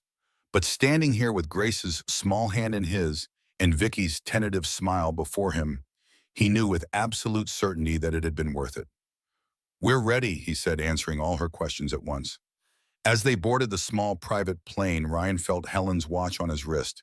The familiar weight of it, a reminder of the love that had shaped him, that had made him the man he was today. For the first time since her death, the memory brought more comfort than pain, more gratitude than grief. "Daddy, look!" Grace called, pointing out the window as the plane began to taxi. "We're moving." Ryan and Vicky exchanged smiles over Grace's head, their hands finding each other in the space between their seats. Below them, Cedar Falls grew smaller, the Ashford Industries building just one structure among many no longer looming as the center of their universe. Ahead of them lay uncertainty challenges, difficult conversations about what would come next. The legal battles, the remediation efforts, the rebuilding of a community damaged by corporate greed, but also possibility for healing, for justice, for a kind of happiness Ryan had thought forever beyond his reach. The plane lifted off, banking gently toward the south, towards sunshine and new beginnings. Grace's face was pressed against the window, watching her world transform from the familiar to the unexplored. Ryan felt something similar happening within himself, a transformation, just as profound, just as full of wonder. Beside him, Vicky squeezed his hand, her touch an anchor in this moment of change. "It's going to be okay," she said softly, as if reading his thoughts. "All of it." And for the first time in a very long time, Ryan believed it would be. As the plane climbed higher, leaving behind the autumn chill of Cedar Falls for the warmth of possibility, Ryan thought about that first explosive moment that had started it all. Victoria Ashford mocking Helen's watch, him standing his ground in a basement electrical room. How strange that such an inauspicious beginning could lead here to this moment of shared hope. Life, like electricity, followed unexpected paths. Currents that seemed destined to repel sometimes formed connections instead. And sometimes the most damaged circuits could be rewired, transformed into something new and beautiful and strong. The three of them, Ryan, Grace, and Vicky, were forming such a circuit now. Imperfect, still fragile, but carrying a current of possibility that promised to light their way forward together. 1 year later, the spring sun warmed the grounds of the new Lincoln Community School, casting dappled light through the young maple trees that lined the recently completed playground. Children's laughter echoed across the modern campus, a sound that never failed to bring a smile to Ryan Mitchell's face as he stood on the steps of the main building, watching the afternoon recess in full swing. So much had changed in the years since Thomas Harrington's death had blown open decades of corporate malfeasance and environmental crimes. The original Lincoln Elementary site had been declared a Superfund cleanup location, the extensive remediation process now underway under strict EPA supervision. The school itself had been relocated to a new site 2 miles away on clean land donated by the Edward Ashford Environmental Justice Foundation. The new school was everything the old one hadn't been: spacious, modern, equipped with state-of-the-art facilities, and staffed by the best educators in the region. Its environmental health monitoring systems were pioneering, setting new standards for school safety across the country. More than that, it had become a community center offering adult education classes, health screenings for families affected by the contamination, and legal resources for those still navigating the complex compensation process. Ryan glanced at Helen's watch on his wrist. The leather band had been replaced with a new one, a birthday gift from Vicky, but the watch face remained the same, still keeping perfect time. Some things changed, others endured. The key was knowing which was which. Dad, look what I made." Grace came running across the playground, her blonde hair streaming behind her, a colorful ceramic tile clutched carefully in her hands. At 8 years old, she'd grown taller, her face losing some of its baby roundness, but her eyes remained the same bright blue and full of wonder, so much like Helen's. Ryan knelt to examine her creation, a mosaic piece depicting 3 figures standing before a building that was clearly meant to be the new school. "This is beautiful, Gracie," he said, recognizing the figures as himself, Grace and Vicky. "Is it for the community wall?" Grace nodded enthusiastically. "Ms. Carter says everyone's tile will be part of the big mural in the entrance, so the school will always remember all the people who helped build it." Ryan smiled, touched by the symbolism. The community wall had been Vicky's idea, a mosaic installation where every child and family affected by the Lincoln Heights contamination could contribute a piece, creating something beautiful from the fragments of what had been broken. "She's going to love it," Ryan said, referring to Vicky, who was currently in Washington, D.C., testifying before a congressional committee about corporate environmental accountability. Her transformation from cutthroat CEO to environmental justice warrior had made national headlines, particularly after she'd liquidated most of her personal fortune to fund cleanup efforts and medical support for affected families. "When is she coming home?" Grace asked the question, devoid of any anxiety or insecurity. In her mind, home now naturally included Vicky, a fact that still amazed Ryan given how their journey had begun. "Tomorrow evening," Ryan replied, standing as the bell rang to signal the end of recess, just in time for the dedication ceremony. Grace handed him the tile for safekeeping and raced back to join her classmates, waving at Ryan as her class filed back into the building. He watched her go, his heart full with a mixture of pride and gratitude for her resilience, for the community that had come together in crisis, for the unexpected second chance at happiness that had emerged from the wreckage of Ashford Industries. The legal aftermath of the Harrington scandal had been seismic. Class action lawsuits, criminal investigations, congressional hearings. The ripple effects continued to spread, challenging corporate environmental practices nationwide. Ashford Industries had not survived as an entity, its assets sold off to pay for remediation and victim compensation. But from its ashes, something better had risen. Ryan headed to his office in the school's administrative wing. After years as an electrician, he'd found himself in an unexpected new role as the community liaison for the Edward Ashford Environmental Justice Foundation, working alongside architects, educators, and environmental engineers to create not just a new school, but a new model for community healing after corporate environmental damage. His desk was covered with blueprints for the final phase of the school campus, a memorial garden that would honor those who had suffered health effects from the contamination. Among them was old Mrs. Abernathy from Ryan's apartment building, whose decades-long respiratory problems had finally been linked to her years living near the Harrington chemical plant. She hadn't lived to see the new school completed, but her name would be the first on the memorial wall. Ryan's phone buzzed with a text from Vicky. "Testimony complete. Committee seemed receptive. Senator Williams has agreed to sponsor the Corporate Environmental Accountability Act. Coming home tomorrow as planned. Miss you both." He smiled, still not entirely used to the warmth that flooded him whenever he heard from her. Their relationship had evolved slowly, deliberately, both of them aware of the unusual circumstances that had brought them together and the complexities of building something lasting from such a foundation. The week on Sanibel Island had been a turning point away from the media frenzy, the legal chaos, the corporate collapse. Just three people on a beach, building sandcastles, watching the sunset, learning to be together without crisis as the binding agent. By the time they'd returned to Cedar Falls, something had solidified between them, not yet defined, but undeniably real. In the months that followed, as they'd worked side by side to establish the foundation and begin planning the new school, that undefined connection had deepened. Vicky had rented a small house near Ryan's apartment, coming over for dinner several nights a week, joining their weekend outings, gradually becoming part of their daily rhythm. Grace had accepted her presence with this straightforward adaptability of childhood, moving from calling her Ms. Ashford to Vicky, to occasionally and spontaneously Mom Vicky, a designation that had brought tears to Vicky's eyes the first time she'd heard it. The progression from colleagues to friends to something more had been natural, unforced. Their first kiss had happened on a snowy evening in December after they'd spent hours discussing plans for the new school's science wing. The first time Vicky had stayed the night had been during a blizzard in January, when driving home had become impossible.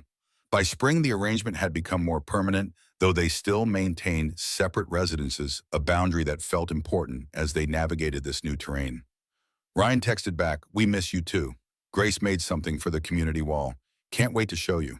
Finishing up his work for the day, Ryan gathered his things and headed to pick up Grace from her classroom. As he walked through the hallways of the new school, he marveled at how much had changed in a year. The desperate father fighting to save his daughter's school had become part of creating something far better than what had been at risk. The corporate executive who had once mocked his dead wife's watch was now the woman he was falling in love with, the champion for the very community she had once planned to demolish. Life's strangest turns often led to its greatest gifts. That evening, as Ryan helped Grace with her homework at their kitchen table, the same table where he had once spread out overdue bills and worried about affording groceries, he found himself reflecting on the journey that had brought them here. The financial struggles were gone. His position with the foundation provided security he'd never known as an independent electrician. But more than that, the constant weight of facing life's challenges alone had lifted. "Dad," Grace said, looking up from her math worksheet, "do you think Mommy would like our new school?" The question caught Ryan by surprise, though it shouldn't have. Grace had been asking about Helen more frequently lately, trying to connect her memories of her mother to her current life. "I think she would love it," Ryan replied honestly, "especially the part about helping kids who got sick from the contamination. That was always important to her, making sure people who were hurting got the help they needed."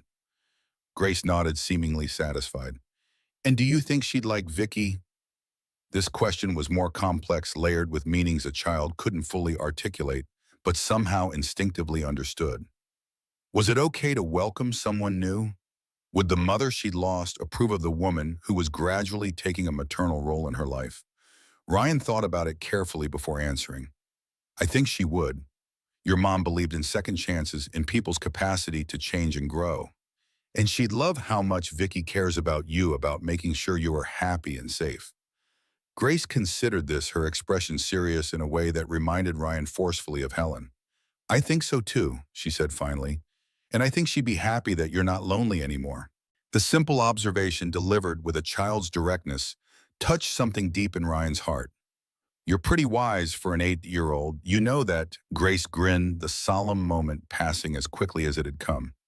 "Ms. Carter says I'm an old soul. What does that mean?" "It means you understand things that sometimes take other people a lot longer to figure out." The next evening, the entire Lincoln Heights community gathered on the front lawn of the new school for its official dedication ceremony. Families who had fought side by side through the environmental scandal and its aftermath stood together beneath a perfect spring sky, watching as the mayor of Cedar Falls prepared to cut the ribbon stretched across the main entrance. Ryan stood near the front, Grace beside him, both of them scanning the crowd for any sign of Vicky. Her flight had been delayed, and as the ceremony's start time approached, Ryan began to worry she wouldn't make it back in time, something he knew would devastate her after all the work she'd put into making this day possible. Just as the mayor stepped up to the microphone, a taxi pulled up at the edge of the crowd. Vicky emerged slightly disheveled from travel but radiant as she hurried toward them. Grace spotted her first, breaking away from Ryan to run to her, throwing her arms around Vicky's waist in a greeting that made several nearby parents smile knowingly. Ryan watched them approach, struck by how natural they looked together. Grace chattering excitedly, showing off her new dress, bought specially for the occasion. Vicky listening with complete attention, her hand resting gently on Grace's shoulder. The contrast with the Victoria Ashford he'd first met in that basement electrical room couldn't have been more profound. "Made it just in time," Vicky said as she reached him, slightly breathless. Congressional testimony ran long, then weather delays in Chicago. Ryan leaned in, kissing her briefly. "You're here now. That's what matters." The mayor's speech was mercifully brief, touching on the community's triumph over corporate malfeasance and the phoenix-like rise of the new school from the ashes of environmental scandal. When he called Vicky to the podium as the foundation's representative, the applause was genuine. The community's initial suspicion of the former Ashford CEO long since transformed into respect and gratitude. A year ago, Vicky began, her voice steady and clear in the evening air. "Many of us stood on opposite sides of what seemed like an unbridgeable divide. Corporate interests versus community needs. Profit versus people's health and well-being. The future versus the past." She paused, her gaze finding Ryan and Grace in the crowd. "What I've learned since then, what this community has taught me, is that those divisions are artificial. That the healthiest businesses, the strongest communities, the most sustainable futures are built on the understanding that we're all connected. That what harms one of us ultimately harms all of us, and what heals one of us creates the possibility of healing for everyone." The crowd was silent, parents and children alike listening intently as Vicky continued. "My father understood this truth at the end of his life, thanks in part to a remarkable nurse named Helen Mitchell, whose compassion and wisdom helped him see beyond the corporate worldview that had defined his existence. It took me much longer to learn the same lesson, and the teachers were Helen's husband Ryan and their daughter Grace. Ryan felt Grace's small hand slip into his as Vicky's gaze met theirs again, her eyes shining with emotion. This school is more than a building. It's a promise to put people before profits, to value community health over corporate wealth, to ensure that no child's education is compromised by environmental injustice. It's also a reminder that even from the darkest circumstances, something beautiful and lasting can emerge when we choose to stand together rather than apart. After the ceremony, as the crowd dispersed to tour the new facilities and enjoy the celebration, the three of them found a quiet moment on a bench beneath one of the newly planted maple trees. Grace was examining her tile now, officially part of the community wall installation in the school's entrance. "It's perfect," Vicky told her, genuine admiration in her voice. "The very heart of the whole mural." Grace beamed at the praise. "Ms. Carter says art helps us tell our stories. And this is our story now, right, the three of us?"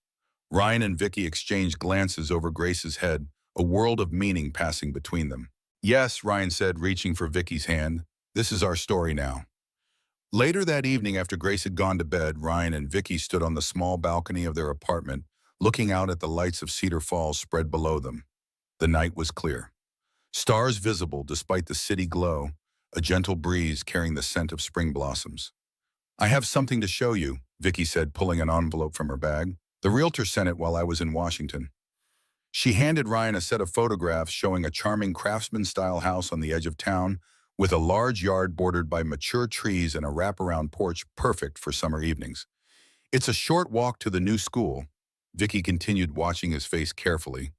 "4 bedrooms, so Grace would have her own space plus a room for guests, and maybe—" She trailed off suddenly, uncertain. Though they'd been practically living together for months, they hadn't explicitly discussed making it permanent, hadn't talked about the possibility of expanding their family beyond the three of them. Ryan looked up from the photos, understanding the unspoken question in her hesitation. "It's beautiful," he said softly. "A perfect place for new beginnings." Vicky smiled, a relief and happiness illuminating her face. "That's what I thought too." They stood in comfortable silence for a moment, both contemplating the future taking shape before them.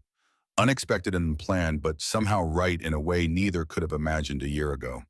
"You know," Ryan said finally, "Helen used to say that love doesn't follow predictable paths. That sometimes it finds you in the most unexpected places with the most unlikely people." "Wise woman," Vicky replied, leaning her head against his shoulder. "I wish I could have known her." Ryan slipped his arm around her waist, drawing her closer. "In a way you do. Through Grace, through me, through the changes her influence set in motion even after she was gone." Below them, the lights of Cedar Falls twinkled like earthbound stars, a constellation of lives and stories interconnected in ways visible only from a distance. Somewhere among those lights was the new Lincoln Community School, its windows dark now, but ready to illuminate young minds when morning came. "Some things are worth fighting for," Vicky said quietly, echoing the words she'd spoken in that tense moment at Ashford Industries a year earlier. "Even when it costs you everything." Ryan turned to face her, taking both her hands in his. "And sometimes what seems like losing everything is actually making room for something better." As they stood together in the gentle spring night, the past year's journey from adversaries to allies to family unfolded in both their minds, a reminder that even the most broken beginnings could lead to the most beautiful endings. Or perhaps not endings at all, but rather new chapters in a story still being written one day at a time.